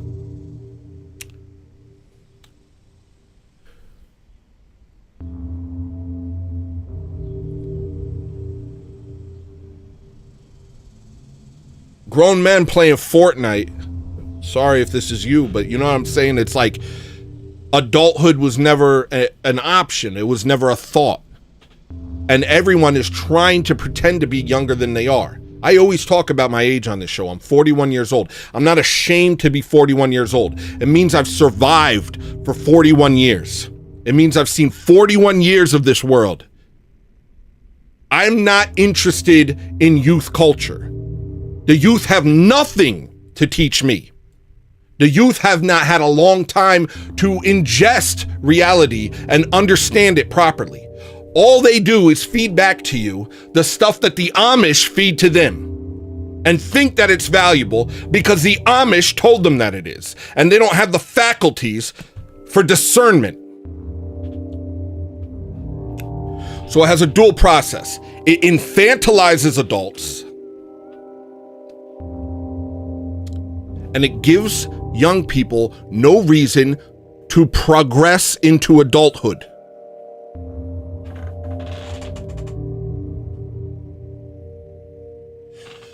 They try and stave it off for as long as they can. They see it as a bad thing. Adulthood is wrong. Adulthood sucks. In the 50s, a phrase came out, "Don't trust anyone over 30. Now, I was thinking about this phrase. I think I heard Myron Chuck say it on one of his shows. It's okay, Extangly. I'm not saying Fortnite is, I'm just using this as an example. I occasionally play video games. I'm not shaming anybody. That doesn't mean you're not an adult. Extanglia, you're a father. You're a husband and a father. I'm talking about a specific type of people here. If you feel like I'm talking about you, think about it for a little longer. I might not be, or you might need to make some changes. This phrase came out. Don't trust anyone over 30. In the 60s. So as youth culture blossomed and all these people, instead of becoming adept at something, instead of working towards a family, instead of working towards helping society, they became a bunch of rebels without a cause. Who was that guy? Dean something? James Dean. Died at 24. Became an icon to a generation. Rebel without a cause. Rebel without a cause. No cause. Just rebellion. Does that sound familiar to anybody? And during this time, this phrase, don't trust anyone over 30. Like once you hit 30, you no longer understood the world. Guess who came up with that phrase? Guess what group they were from? I bet you can. I'll wait. What ethnicity or religion do you think the person who came up with the phrase, don't trust anyone over 30, was? Go ahead. Guess.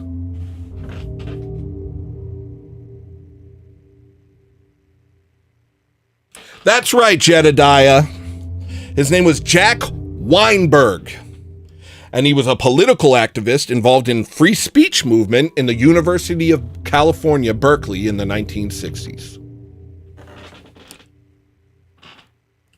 Stir in the pot. Create this culture of disaffected youths. Tell them that the real world isn't worth their time. Stay in a state of suspended animation. Never grow. Crown emoji, heart hands emoji. Thank you, Marilyn. Let me hit you with a dang sound real quick. And this one's for you.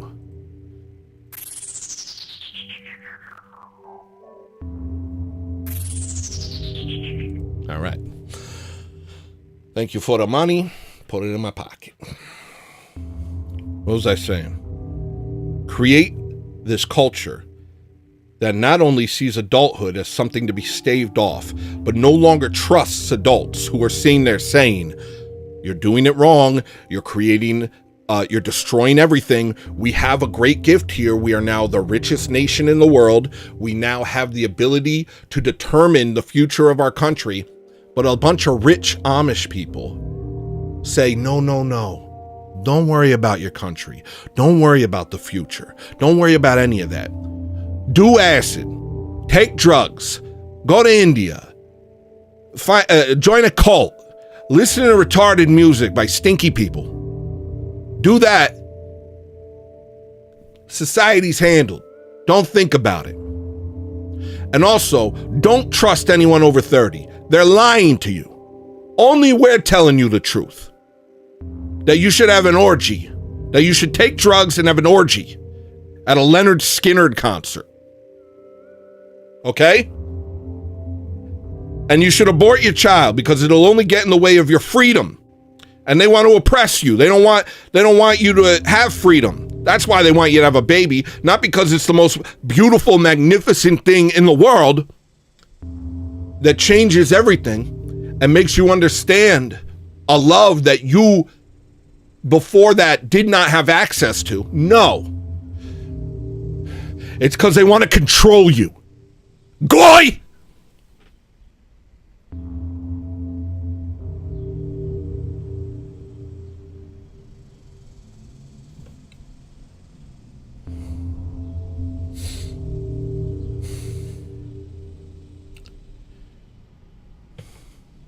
Let's create a state of never-ending revolution. Constantly feeding them causes. You have a constant college. All the colleges, by the way, are run. Almost all of the Ivy League colleges are run by Amish people. And filled with weird lesbian ladies teaching you how to kill your baby and hate God. And constantly feeding you the revolution of the moment. And they always have a new one. The second the old one gets stale, we got a new one. Here's a new thing that you need to throw your life away for. Go ahead, throw your life away for this now. Just keep them busy. Keep them patting themselves on the back and keep them stupid.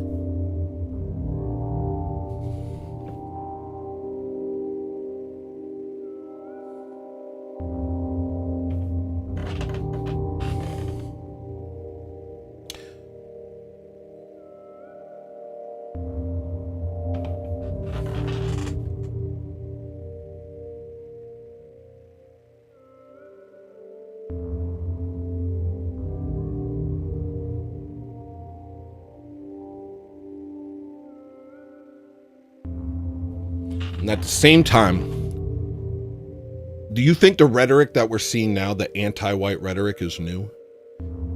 In the 60s, there were feminist groups saying abort white babies because white men are the oppressors.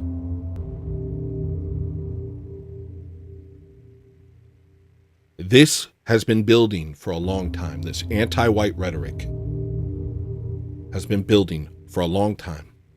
And it is created by the people who have always hated us, by the people who brought black slaves to America, by the people who opened up our borders and allowed other people to come in, and by the people who are now telling you to send your sons to die in another endless war for their purposes. They tricked us. You understand? They tricked us.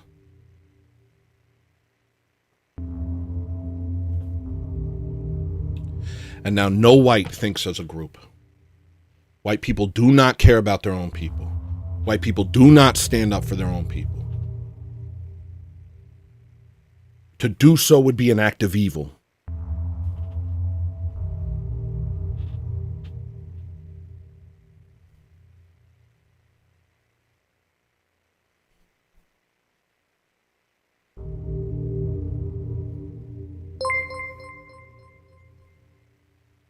This guy is so shook by the J's lol. Ironically, this focus on race is very Amish. Reminder that your Lord is Jewish. Distinction, you're out of your element. But good job with the money. All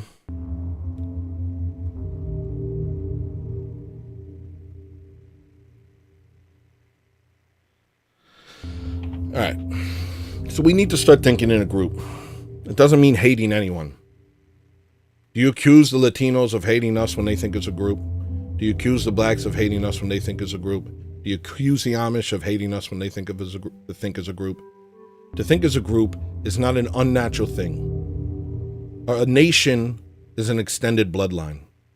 This was all of this happened on purpose. And I've talked about this in other episodes. There was a reason they got rid of kings, because kings were figureheads for a nation, and a nation was a people. And they knew as long as people had an identity, the European people had an identity, they would not be able to subvert them. You needed to replace them. You needed to push democracy, because what does democracy do? Democracy makes it so whoever has the most money runs the country. There's no president that hasn't been vetted by AIPAC. They get there because the people with money say they can go there. And if they don't play ball, they disappear. That's democracy. It's not, oh, we all get a vote. Oh, we all get a chance. No, it's the people with money decide who wins. And anyone who tells you otherwise is either delusional or they know what they're doing.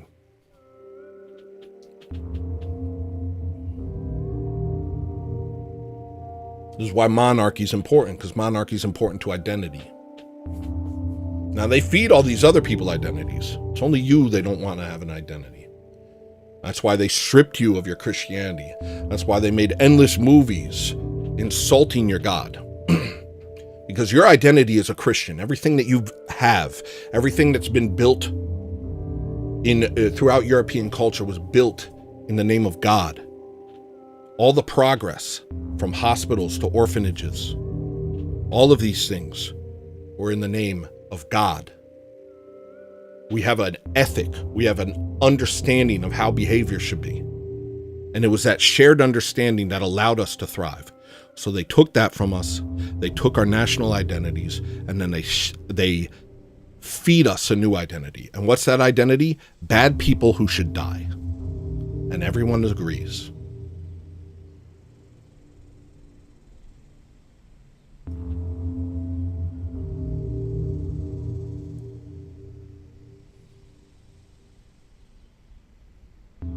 I have another note here. I'll just tack it on the end. When Sean O'Malley wins, I win. When Conor McGregor wins, I win. When Paddy Pimblett or whatever his name is wins, I win. When Sean Strickland wins, I win. You understand? That's how everyone else is thinking.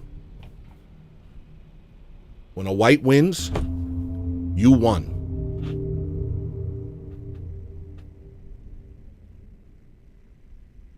That's not evil. Don't let the stinkies tell you otherwise. You're allowed to care about your people. In fact, I would say you must care about your people. This is not an unchristian thing. If I'm wrong, correct me. I'll talk to my priest. But everybody else is out there caring about their people, except for us, and all of them despise us and want to see us eliminated. All right. Let me show you a song, and let me open up OBS. Let me make sure it works first.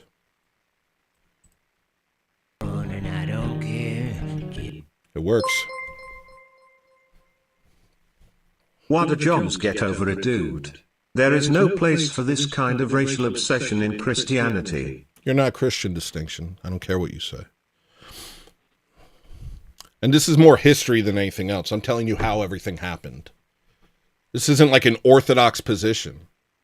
But just so you know, throughout history, we had nations and we had peoples and we cared about them. Now I'm starting to understand where you're coming from. All right.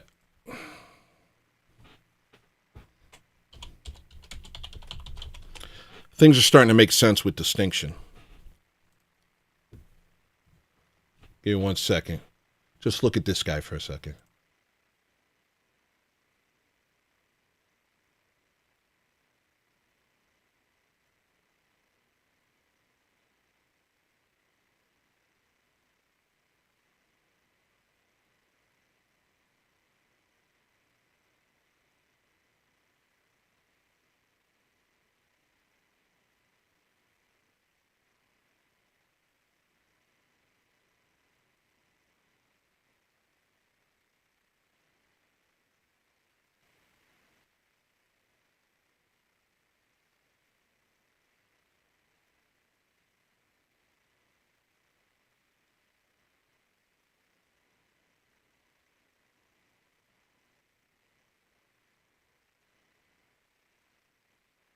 All right, if anybody wants to jump on, they can, including Distinction. If I'm crazy, if I'm wrong. Not sure where you got the idea I wasn't Christian. Good cope to not address the point. Thank you for the money, Distinction. Everybody, thank Distinction for giving me his money. Distinction, you could call in too. Since you think it's so important that white people don't care about their own kind. Do you give black people these lessons as well and tell them not to care about their kind? Or is it just whites? I bet it's just whites. All right. I got to find this song I want to show you. Feel free to click on the link and come up. What up, Column Rack? Good to see you again. Like the meme. A little scared that it's going to get me kicked off, but I like it. Now, what is the name of this song?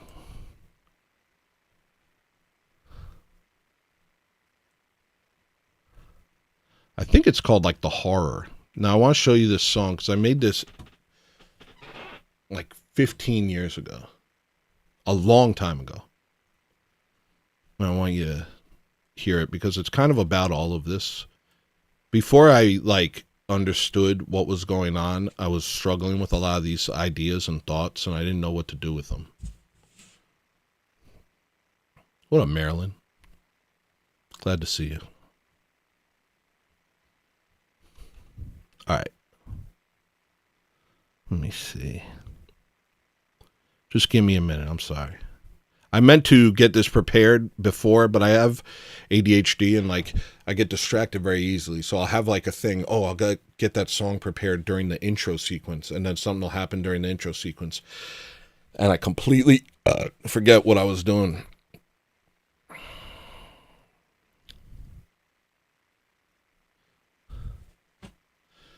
I've been on Ableton since like 2005.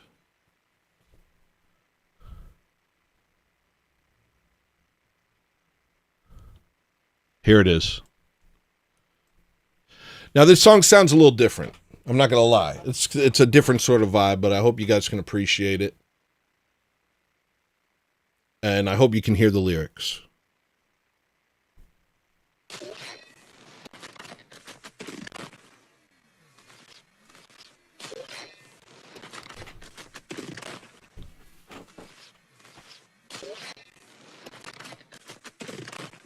think I'm hearing some sound artifacts. Am I hearing sound artifacts? Give me 1 second. Okay, give me 1 second.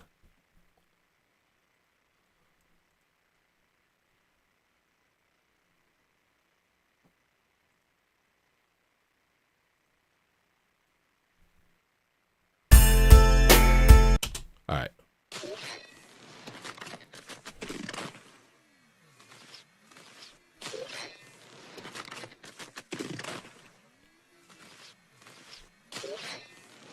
It's a long intro. Anyone who think their nation is anyone who shares their color instead of their actual countrymen should hear this message. Being focused on color over shared morality and shared land is an Amish trick. Thank you for helping me.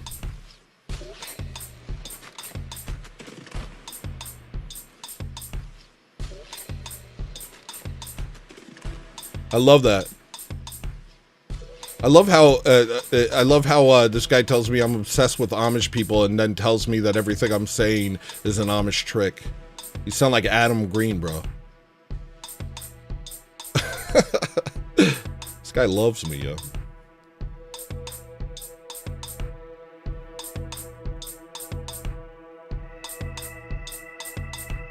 I'm gonna try and turn this up a little.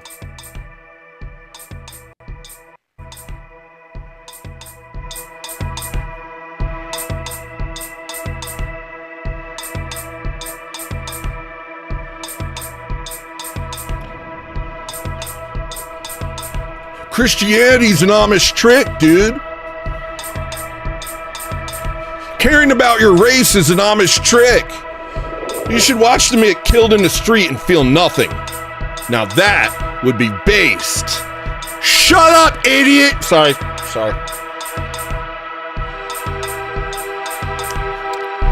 God bless you. Oof.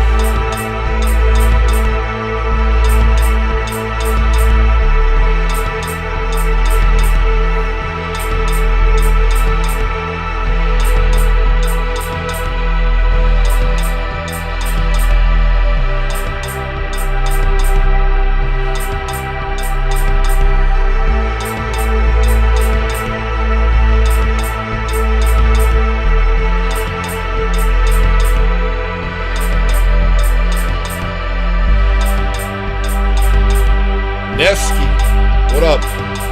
Thank you to everyone who's watching.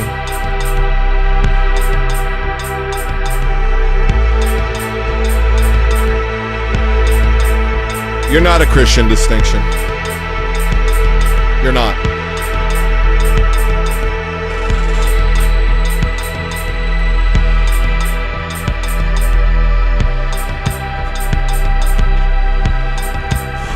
I know you're conflicted. You want to respond, right? But it's going to cost money. You're not a Christian distinction. Don't respond. I know.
care?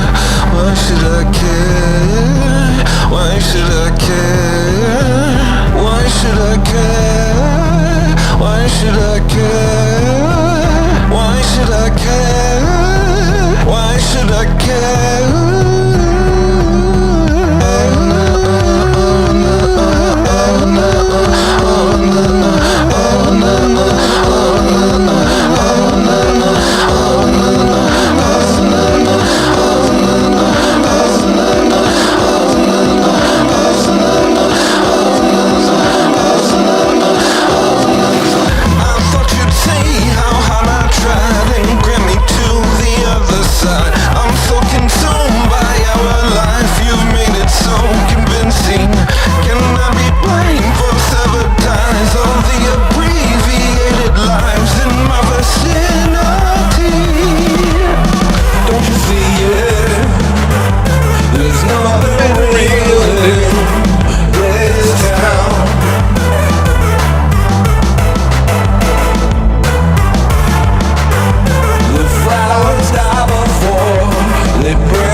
Why should I care? Why should I care? Why should I care? Why should I care? Why should I care? Why should I care? Why should I care? Why should I care?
All right.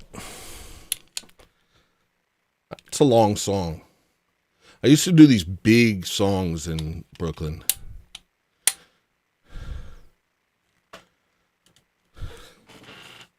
See if anybody's here. Click the link, go to the sink, take a drink. Where's everybody? Jim Bob heard that at a bar mitzvah. Can't imagine. Thank you, Extanglia. Got a freaking eye pain right here. I got one other song I wanted to show you from even older. It's a 20-year-old song. And I'll play that while I'm waiting for somebody to show up.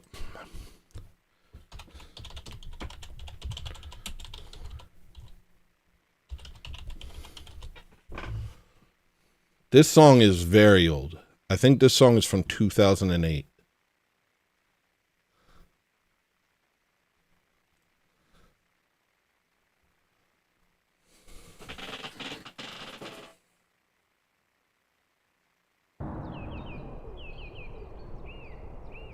Thank you, y'all. I appreciate it. I know it's a different type of song. It's kind of crazy, but...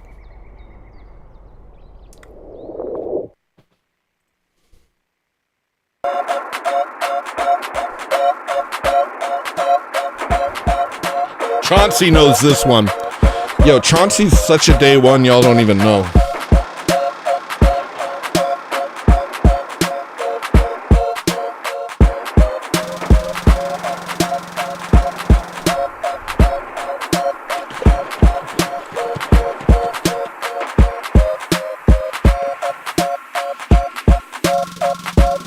This is all thematic to what I've been talking about. Doesn't even seem real to clear the drop parallels. We're all very separate today. Well, at least I know my place. Here jumping from the wall. It's a good show, Jedediah. These smiles, now feast your eyes on me. Coordinate, do something now. Do something now. Here we go, here we go, here we go, here we go, here we go, here we go, here we go, here we go, here we go, here we go, here we go, here we go. I just realized it's in mono. Let me see if I can find a file of it somewhere. It's kind of an old song.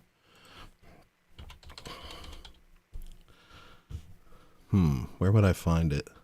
It's playing in mono. I can't have that. Where would I find this album?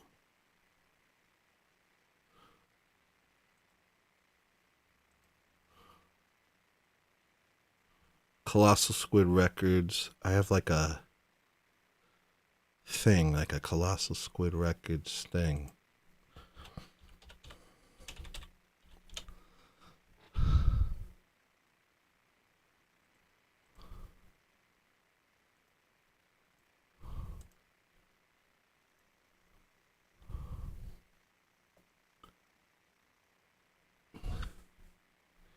I don't know. It's on one of these things that got detached. Like every hard drive is just falling apart right now. Let me try here.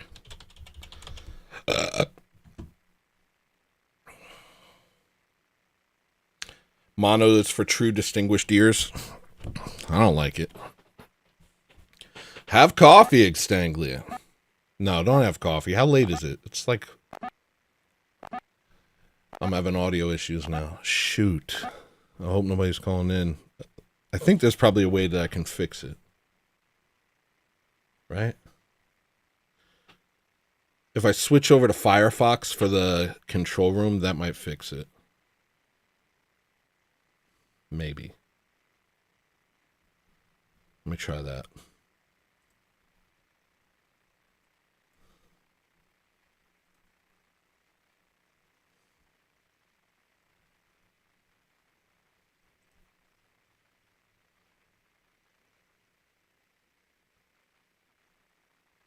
Disappearing. I'm sorry, yo, the computer's old.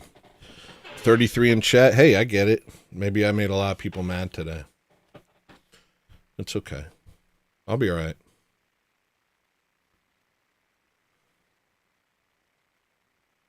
Yeah, don't drink that. Don't drink it.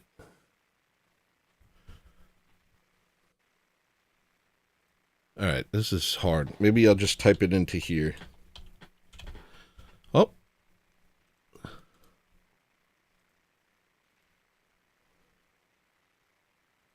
Okay, here we go. Here's a version of it.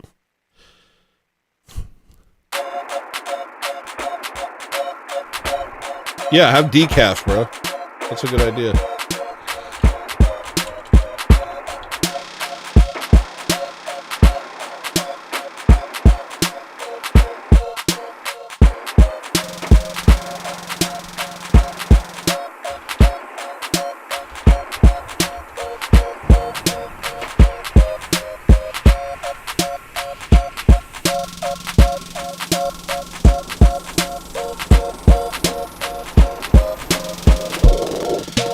Doesn't even seem real.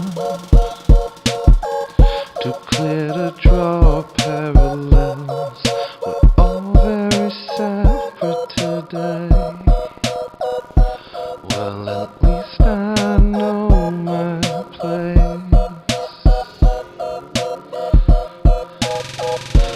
Here jumping from the wall. Oh, there's my eyes. Now feast your eyes on this. On a very coordinate to something else. To something else. Here we go. Yes, sir. Here we go. Here we go. Yes, sir. Here we go. Here we go. Yes, sir. Here we go. Here we go. Yes, sir. Here we go. Yes, sir. It's a mask, it's a head trip trap, it's a masking case, it's a racing, you, it's a lasting. Anything you are, Rick, you put into plastic, rank it. Anything you want, you can ask it. Girls, guys, breast eyes, weapon size matching. Tragedy strikes where you like, if you're lacking. Color for your eyes, look alive, but you're absent. Staring at the lights, you can feel you in action. A passionless vacuum, your mind is held captive. Everything from here on out is a massive escape from the fate of a jet plane crashing in the skyscraper. Painted fat face of your mask. It's a mask, it's a head trip trap, it's a masking case, it's a racing. You, it's a lasting. Anything you are, you put into plastic. Rack it. Anything you want, you can ask it. Girls, guys, breast eyes, weapon size matching. Tragedy strikes where you like if you lack it. Color for your eyes, look alive, but you're absent. Staring at the lights, you can feel you in action. A passionless vacuum, your mind is held captive. Everything from here on out is a massive escape from the fate of a jet plane crashing in the skyscraper. Painted fat face of your master. Living non-stop anti-matter from the tabloids, draining to the billboards, raping all sense of the natural. This is how you spell disaster.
distraction, no more action.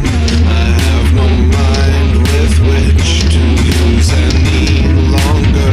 Oh, distraction, no more action. Doesn't even seem real. Too clear to draw parallels. All very separate today.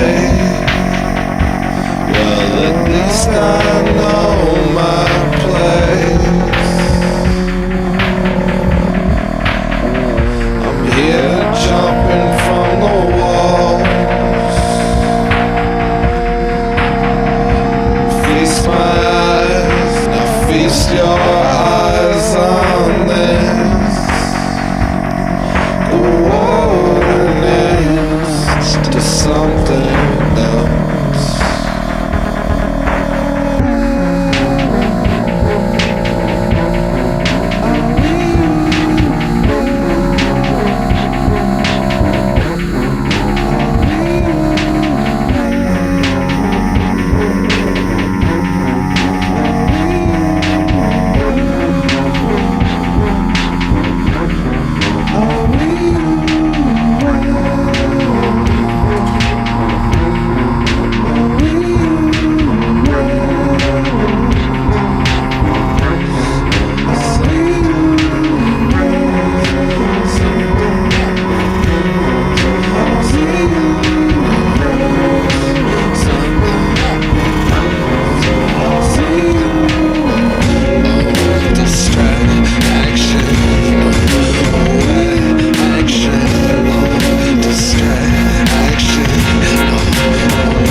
I used to make very long songs. I try not to do that now. There shouldn't be a password in the new one. Didn't I update it? Thought I updated it. The new one shouldn't have a password. Crystal Strange. Hold on, let me double check. My computer's dying right now. It's on its last leg. Yeah, there shouldn't be a password on this one.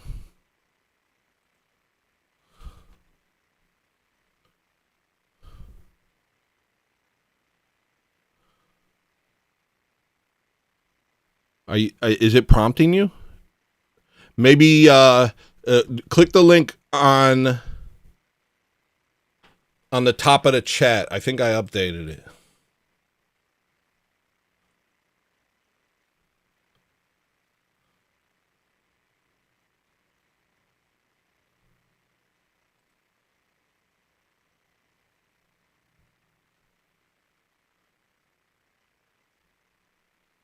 There is a password. What the heck? Hold on. No. Hold on. No, see? Not. I think you're giving a different link. No? Let me see your link. Let me see the link you're doing. I put a new link at the top of the screen. Jessica, that's the old link. The new link's at the top of the chat. Listen to it on 5X. What up? All right, hold on. About to put you on stage. All right. Hold on 1 second. Can you hear me? Can you hear me? How about now? Can you hear me? Yeah, what's up, dude? What's up? Ooh, we got a little bit of issues sound wise. Hold on. Let me think. What can I do to fix this? Let me try something real quick. Talk now? Yo. Ooh. Mic check, 1 2 1 2. It's not on your end, it's on my end. I'm having Osseo is competing with Wasapi, if that makes sense to anybody. Let me think. What can I do? Try one more time. Yeah. Whoa, you're now listening to Hello Listener. What the heck? Hold on. How can I fix this? Oh, I know. I'll turn off my sound engine. You sound like you're on a cell phone or something on my end. Oh, okay. I know why. I got you. Okay, I'm fixing more, it. Rough than on your stream side. Okay, I got you. Hold on 1 second.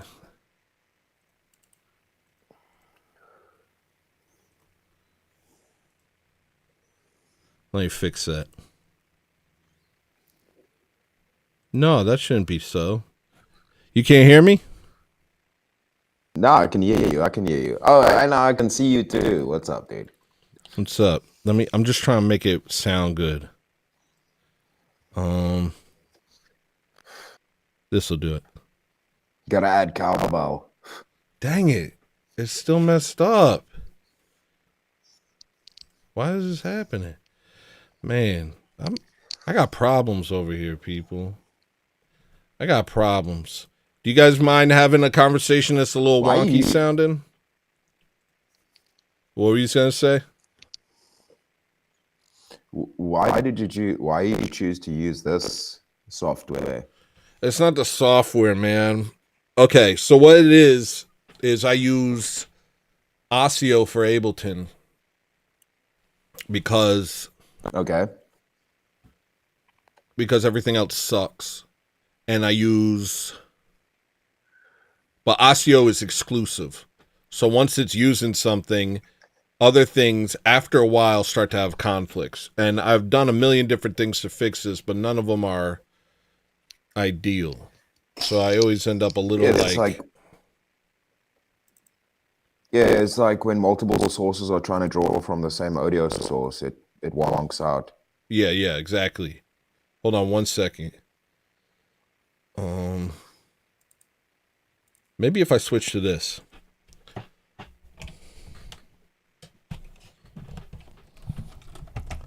Can you hear me? No. Sorry, everyone. Sorry to the moon and the clouds and the earth. All right, how about now? Yeah, that sounds better. It's going to be a little wonky. All right, I'm going to put you on screen, okay? All good, dude. All right. I feel bad. I feel like I'm breaking your show right now. It's not you, man. It's me. It's just setup, man. What I got to do is, well, I don't know. I've been working on this forever. You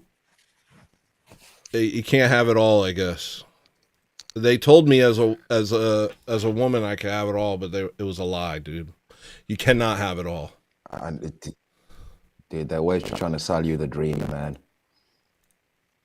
So who is this? Who is this?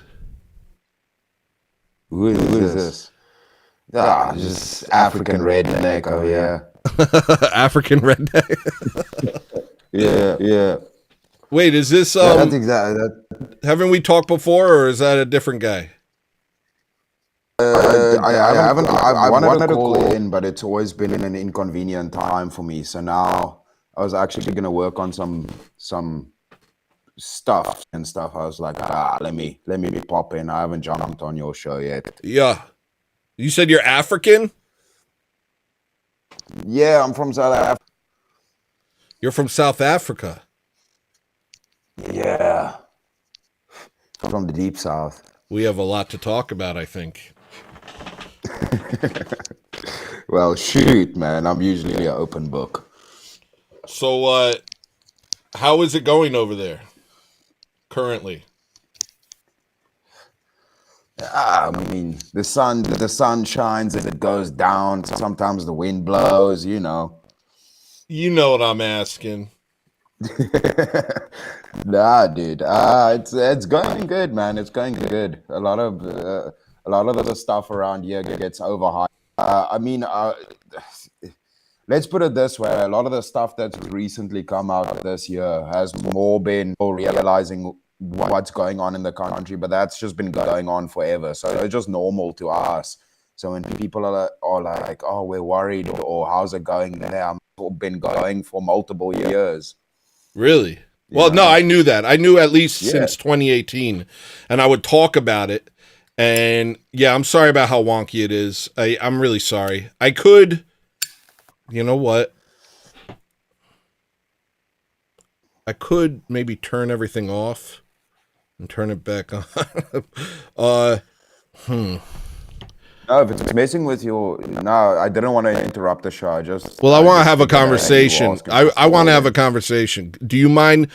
do you mind hanging out for 1 second and I'll come right back? No! I refuse. I refuse. All right. Hold on 1 second. No, I'm joking. No, you do you, dude. Okay. All right. Trying to like close every audio source on my screen and see if that fixes it. And then switch to... Can I hear you? Yo. You can't hear me. How do I make it so... Oh, I can do it in here, I bet. No. All right. I'm sorry to everyone for the technical difficulties. This isn't... Like, I'm not a professional. I'm just a guy. I'm doing my best. Dang. It's not so bad. All right. We're just going to go with this. Everyone's just looking at him. I don't think he knows that he's on screen right now. He's just on screen. Everybody's looking at him.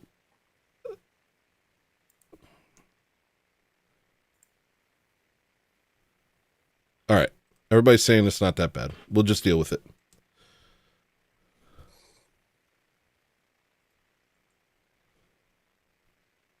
No, I can... I have to enter my own studio now. All right, here we go.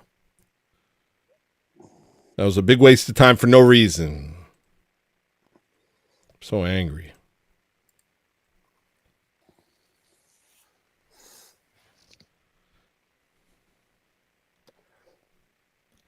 Oh, the audio is working. Holy shit.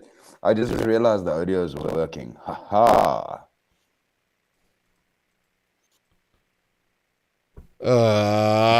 Come on. You're making a fool of... Okay, here we go. Okay, can you hear me? Can you hear me? Brother, can you hear me? Yo. Yeah? I can hear that it's stuffing out a little bit. I put on the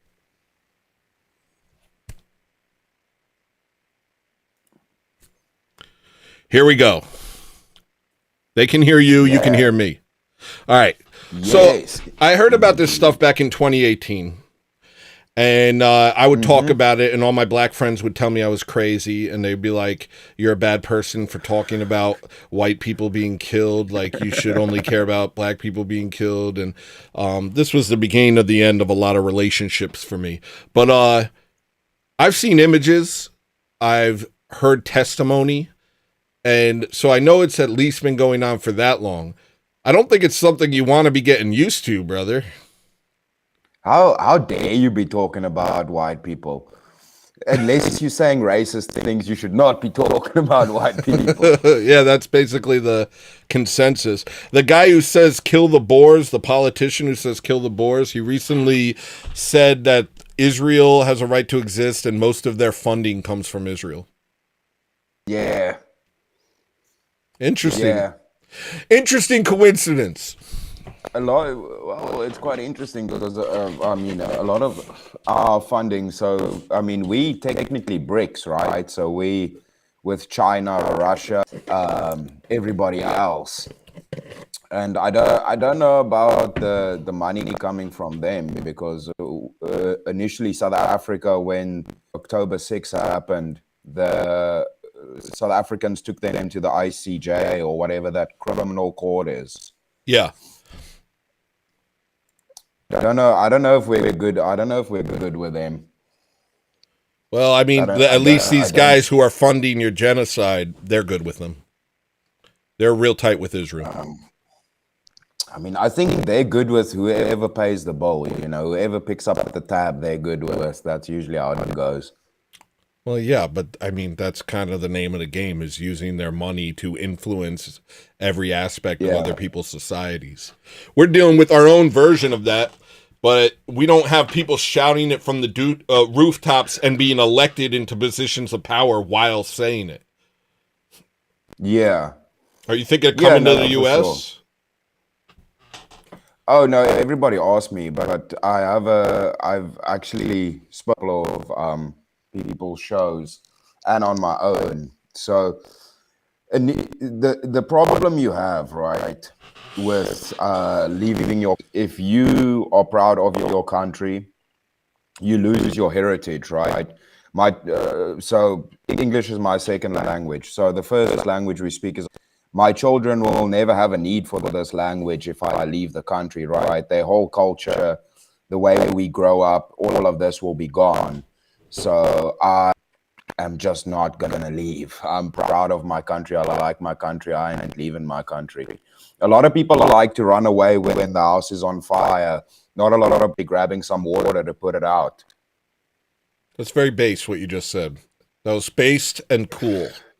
I will say this. It wouldn't take a lot for you guys to take control of South Africa. I don't know if you've heard of Zimbabwe, but it's actually, I don't know if you've heard of Rhodesia, but our neighbors. But it's our version of Mexico. Wait, hold on. People are saying the audio's. Yeah, sorry about the audio. Man, people complain about the audio.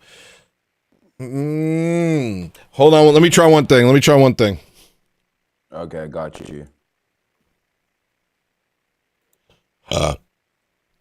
What if I do this?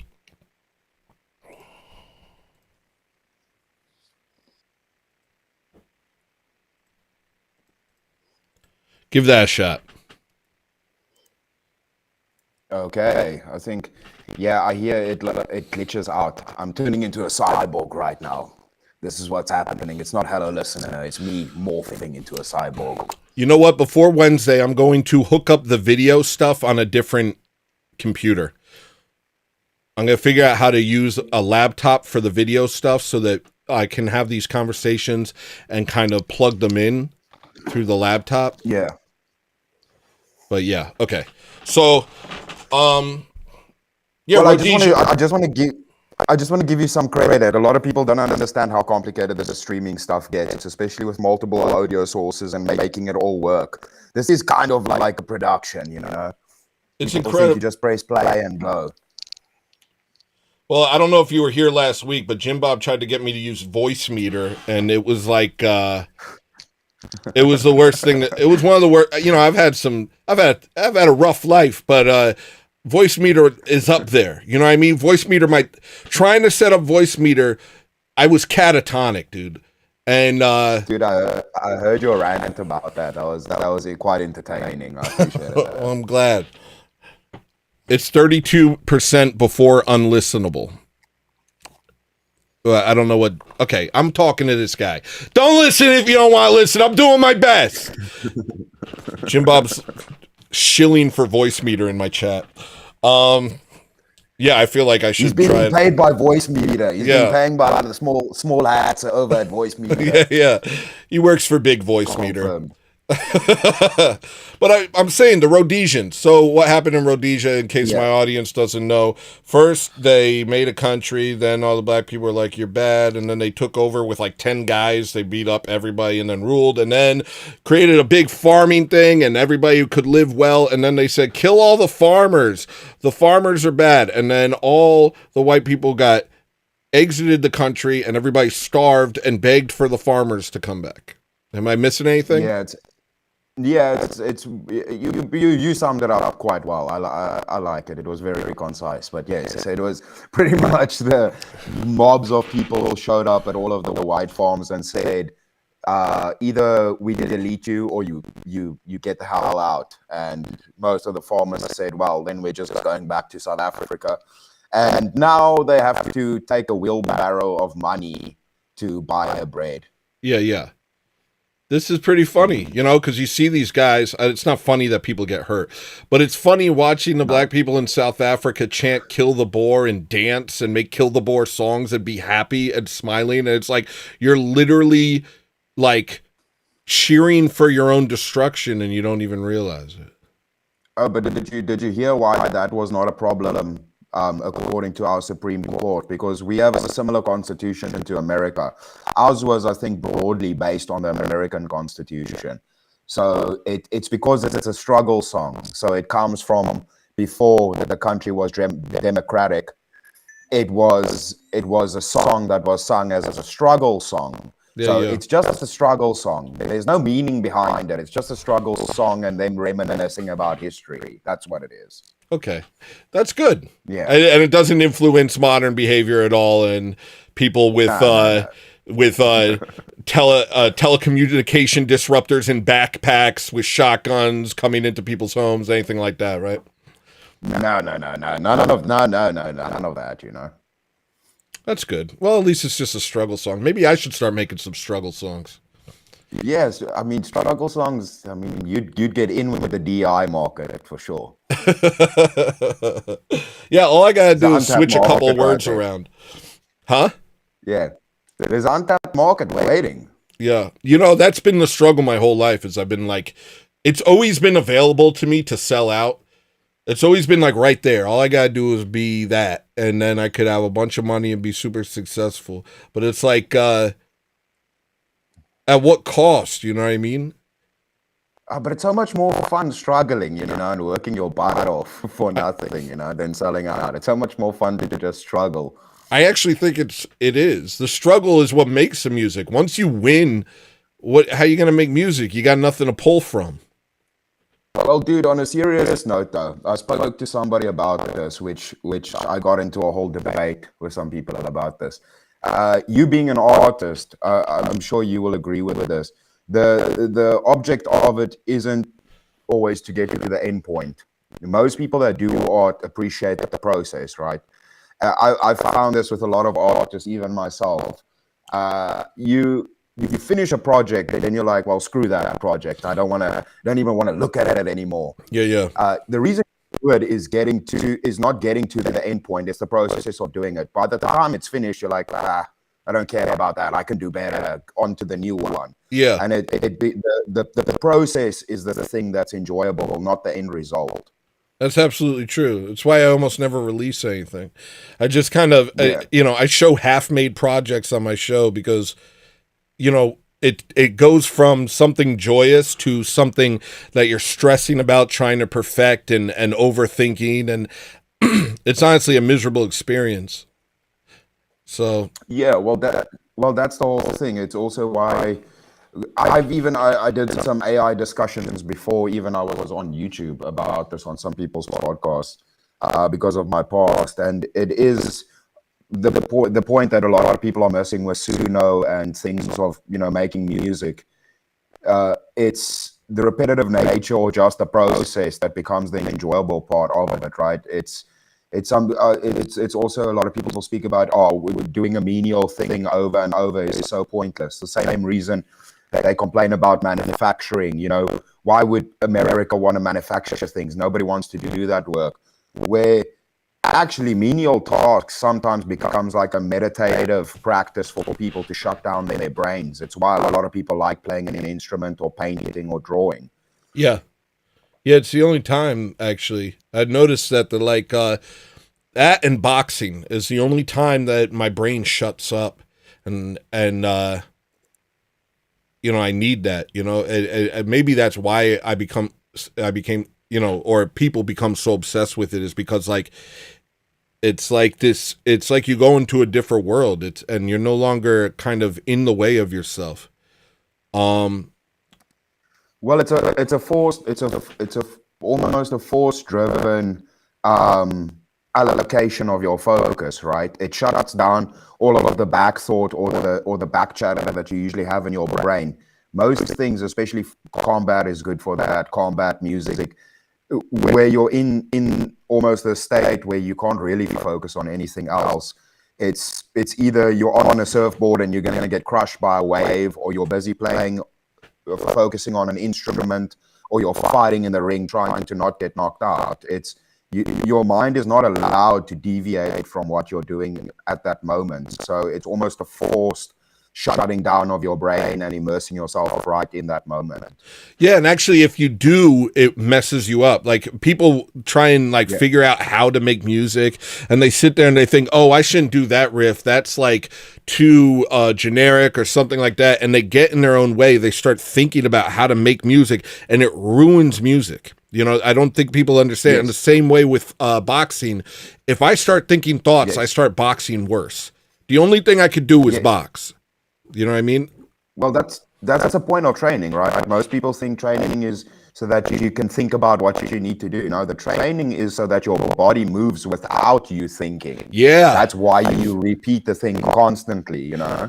Dude, that's like kind of the thing with like pads. Like, okay, my coach, he'll be like, okay, I'll be doing my thing, and I get worn out, you know, I get really worn out, but my coach will want me to keep going no matter what, no matter how, even though my hits become just like these soft things.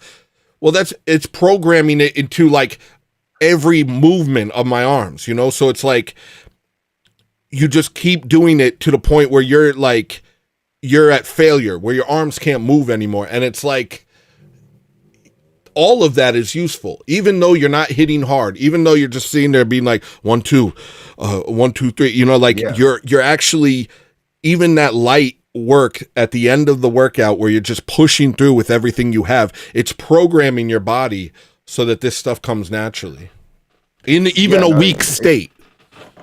Well, that's the point, right? The weaker, the more tired you get, the less your brain is able to function. You go purely on instinct, right? That's the same thing with fighting. I think it was Tyson or somebody or Muhammad Ali that said, you know, everybody has a plan until they get hit in the face. So that was Mike. It's as soon as you get tired or you get hurt, you can't think anymore, right? You go into survival mode, and if you are still able to have that imprinted or programmed into your brain, that's how you're able to be actually good at the thing, right? Yeah, that's actually I looked at something today before I left the gym, and I was like, there was a picture of Muhammad Ali on the wall, and it said, don't count the days, fill them. And I was like, thank you, Muhammad Ali, the black guy. And I just, I don't know, it was just really helped me. You know, I was like, I'm going home. I'm going to keep this going. I don't have to think about anything else. I just have to continue going and doing the best I can with what I have right now. And right now it's a bad mic audio, but it's a good conversation. I hope people can manage. But yeah. No, I'm sure it'll be fine. I've heard terrible mics on panels, and so the people that are actually interested soldier through, you know. Yeah. Eventually I'll fix it. I have a way that I can do ortho thugs. We have to test it out, Jim Bob, this in a day or two. But I have a way that I can do that where this won't happen. But yeah, I'm probably gonna have to get a second system for this.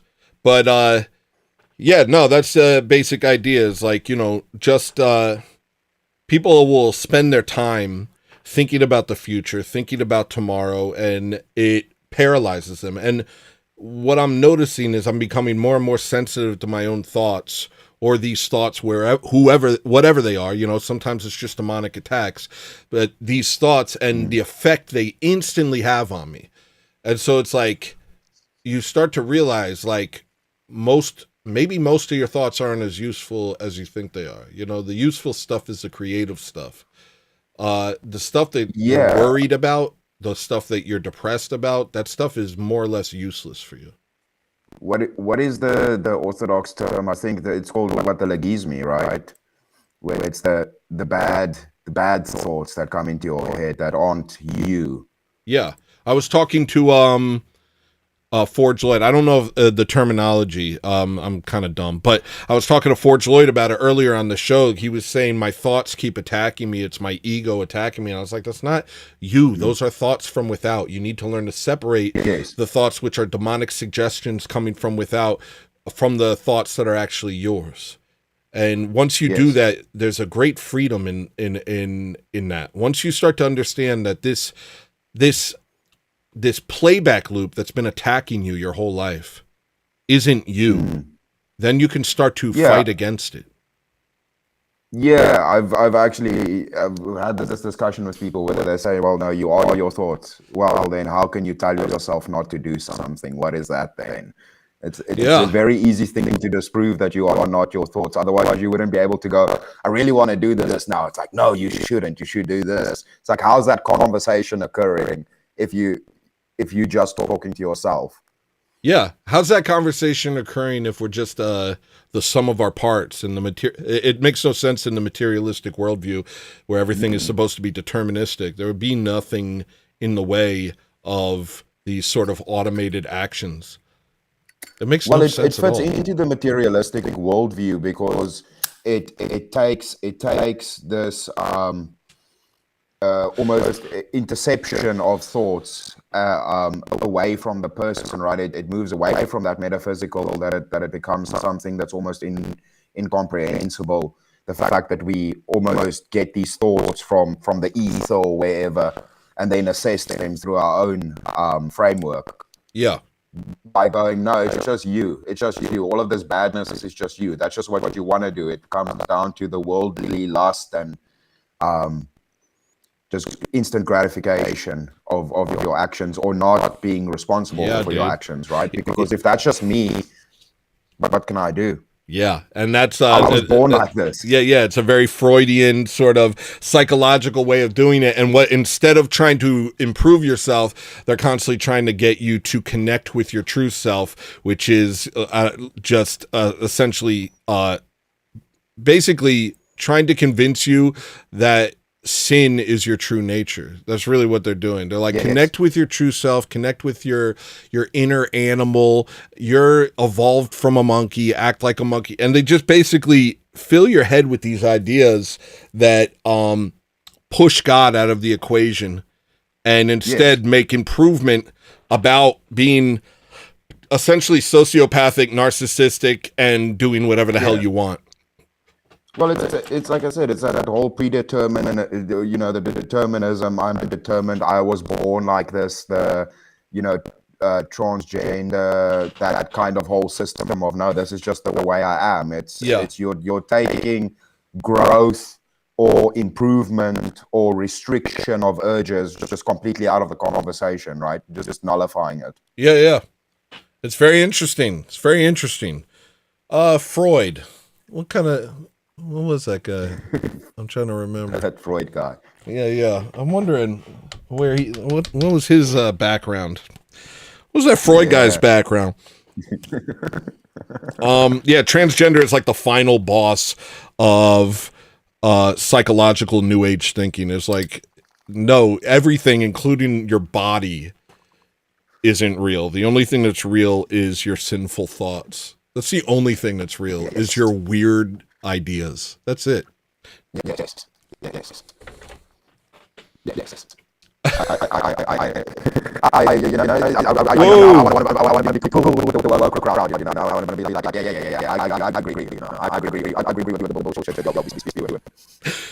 I think we gotta go, dude. It's getting crazy. The sound is getting crazy, dude. Please come back on my show. I really enjoyed talking to you, man. All right, thank you. All right, take it easy. Jeez, what the heck is with my audio today? All right. You know what? That was a good enough conversation, and I'll leave it at that.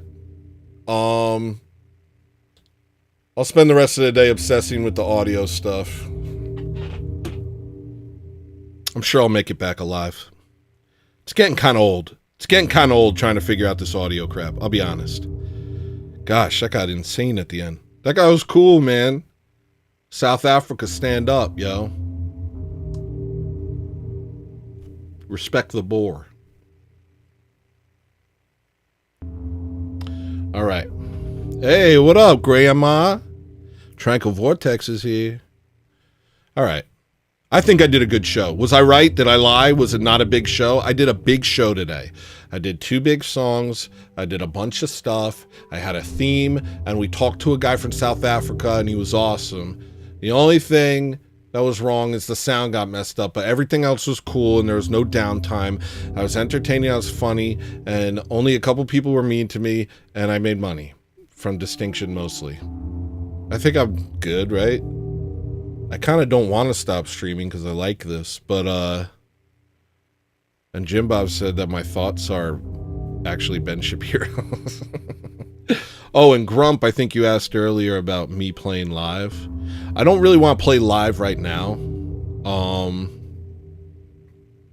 When I left New York, I said I'm not going to play live ever again unless I'm like going on tour. Unless there's like a huge pre-made following. Back in the day, I'd have to promote like crazy, and, you know, some shows you wouldn't have that many people, and I just hated it, you know? So if I'm going to do shows ever again, I want there to be a audience. I want things to like sell out before I get there. I'm not trying to be a jerk. I'm just like, I just don't want to do it, man. You know, performing is fun, but it's kind of narcissistic.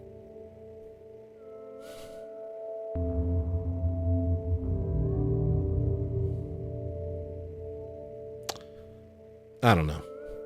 But yeah, I used to perform all the time. It was easy. What I did was I had a QWERTY keyboard like this. You know? Wireless. And I put a guitar strap on it. And I triggered... I used parts of the keys to play notes, parts of the keys to trigger clips, and parts of the keys to load new songs. And so that's how I would do my show. Or trigger notes, trigger effects, trigger clips, all sorts of stuff like that. And I would play live. So it'd basically just be me with a QWERTY keyboard and a drummer. I always had a drummer, so you had a live element. And there's video out there of my shows. There's a King Killer Radio did this festival back in, I want to say 2016, and I played a pretty big show there. I would play it for you now, but I'm having too many audio issues, but you can find it if you look.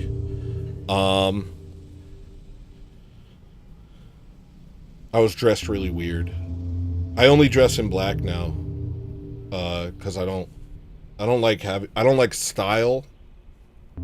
I don't like style.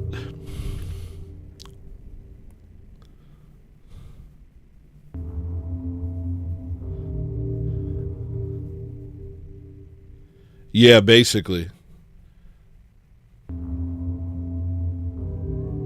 QWERTY.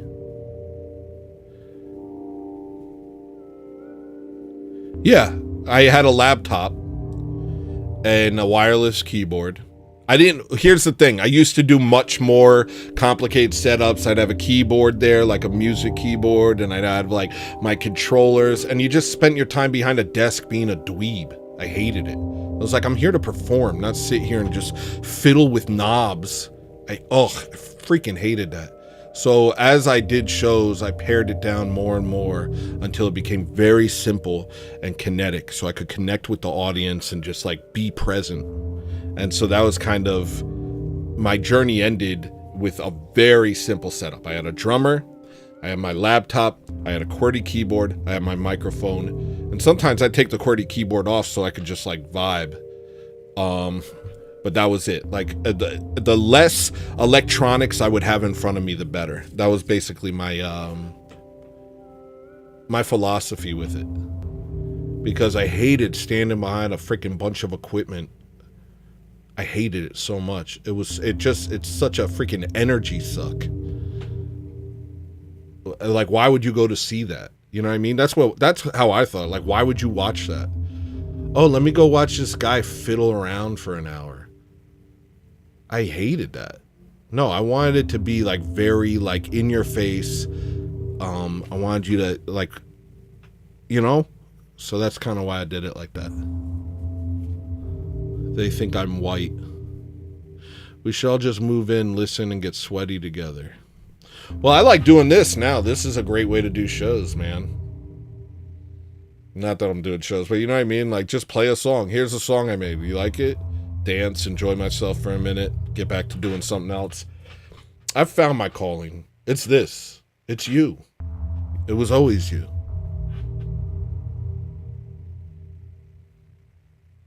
Though it would be cool to go on tour. I never went on tour. I got a song about that too. It was a song when I left New York. I'll play one more song and then I'm gonna go. There was this song when I left New York called Enough. Some of you have probably heard it.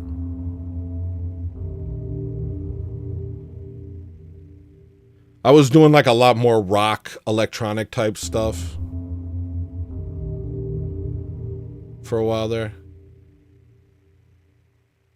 Thank you, Tranquil Vortex. That means a lot. Thank you. So this song's called Enough, and it's basically like kind of like coming to terms with everything that happened. Look at me. I'm like a guy with a guitar. So this song's about my time on the road.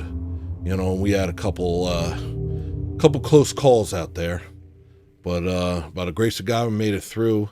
And this song's called Lady with a Mustache. And then you just like play.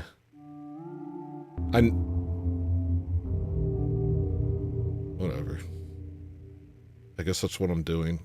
I've always hated those guys. But here I am. I'm the new guy with an acoustic guitar talking too much between songs.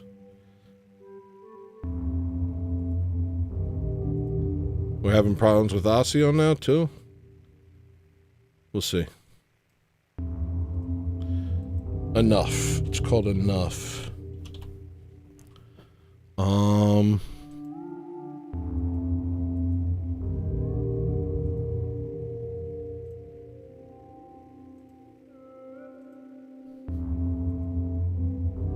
All right, here it is.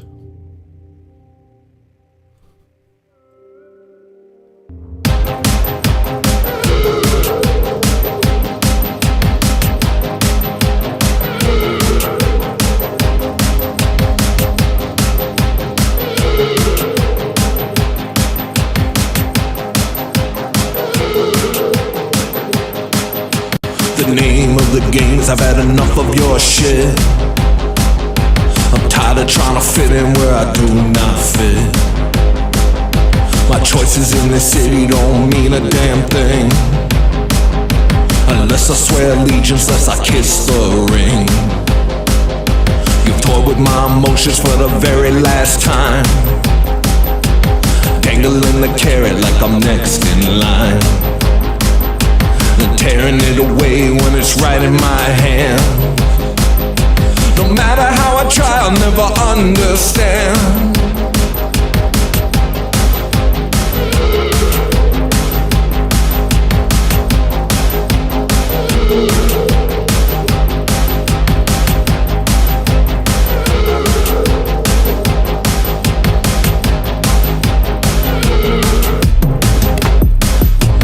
Father, I believe I was built for the stage. The more I see the crowd, the more I worry what they'll say. Father, I believe that I'm the best in the world, but the only one that knows it is this blue-eyed girl. Lord, I watch you cry, wondering what runaway song. But every song only made us run away more. And now I'm gonna die without going on tour.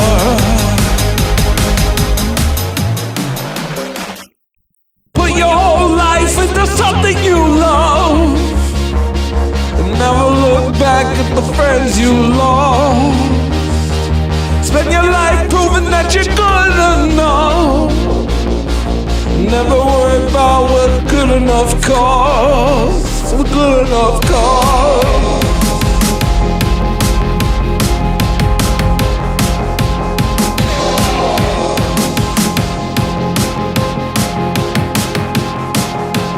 Baby, where's my heart slowed down to a stop?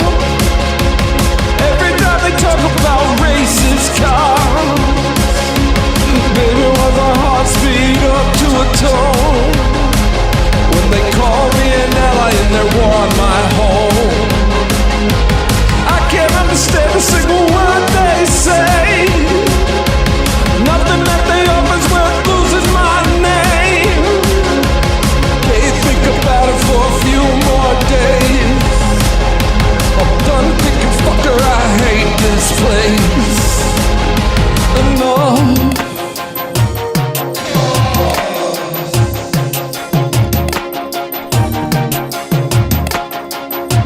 Enough.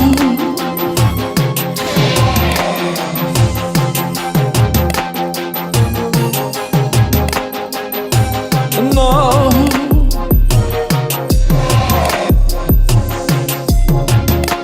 Thank you, Trago Vortex.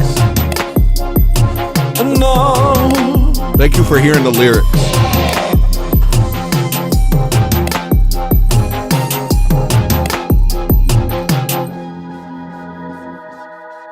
So I'm going to show you one more song, actually. This song I made yesterday. Well, I worked on it yesterday. It sounds really bad, but I want to show it to you anyway. Here's what I worked on yesterday while I was setting other stuff up. I'm not getting a lot of time to make music lately because of all this stuff. I really need things to be like solid with my setup, because now it's going to be Ortho Thugs and my show, and I'm trying to do like 3 shows a week. Cause, you know, I'm hoping that this can be my, like,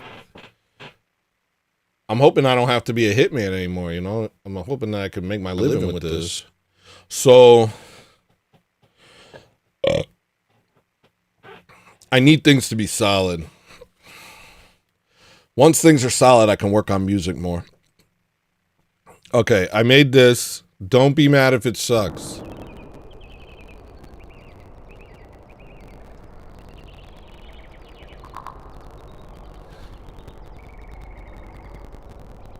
Cars vibe. I thought it had like a Arcade Fire vibe, personally. The man on the phone tells the real estate don time to borrow my run. You do what we say, send your men to the graves or we'll release the tapes. He's under control, but he's getting old, starting to consider it so. Would that be my legacy? The guy who got bullied in the World War III. BB catches the pause, starts wondering if Don's gonna stop playing ball. He thought he knew the play, that he'd sacrifice the world just to save his name. But maybe Don understands that his name don't mean a thing if he isn't a man. So he calmly responds, nigga, who the hell do you think you are?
work on that mix, but yeah, it's a pretty cool song.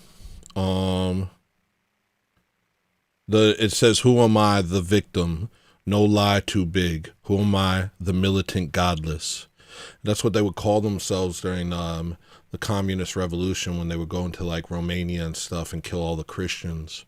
They were known as either the godless militant or the militant godless. I think they called themselves that. All right. What up, Light of Tabor? All right. Real quick, everybody subscribe to Slow Boy Whiteboard. Everybody subscribe to Light of Tabor. Everybody subscribe to Jim Bob. And everybody subscribe to anybody else here got a channel they want pushed. You can subscribe to Provo. You could do that.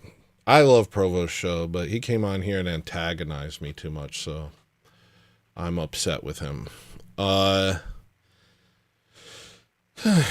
right. That's the show. I'm done. I'm not going to even do any more. I'm going to spend the rest of the day trying to fix my sound issues. A lot of them got fixed, but we got some other ones. And Jim Bob's probably going to shame me for deleting Voice Meter. But I'm having a hard time. It's hard. I am retarded. All right. Oh, why do I still have my virtual cam running? Thanks for coming, Live Tabor. We got a big show today. Was I right? Was it big? It was big. Provo just attacked me today. In my chat.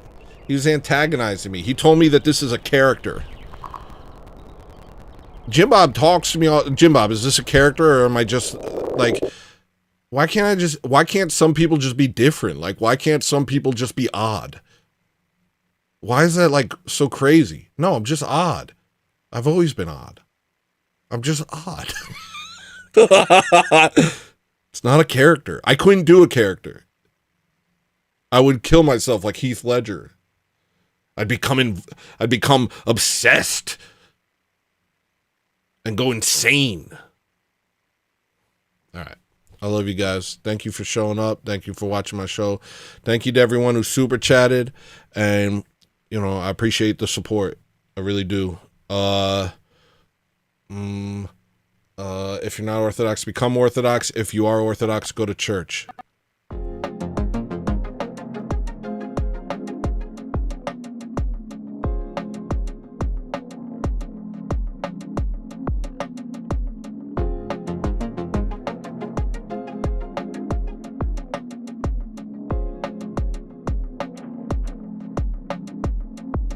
In a garden brimming with gold and green. No mosquitoes, no predators, no need. I can see you staring beyond my dreams. I can hear you singing a song of peace. As a wave of love washes over me. See the light like diamonds shine through the trees. Every breeze whispers of eternity. I am finally where I'm supposed to be. Next time that you see me, don't. Next time that they see me, they won't. Next time that you see me, don't. Next time that they see me, they won't. Next time that you see me, don't. Next time that they see me, they won't. Next time that you see me, don't. Next time that they see me, they won't.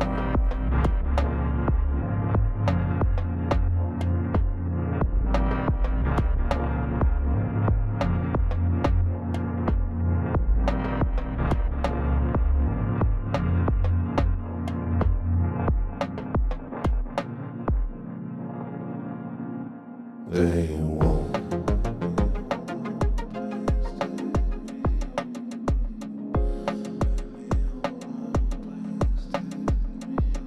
They won't.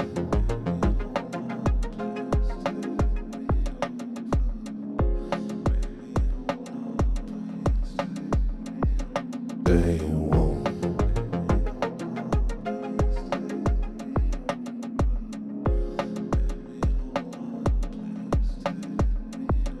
They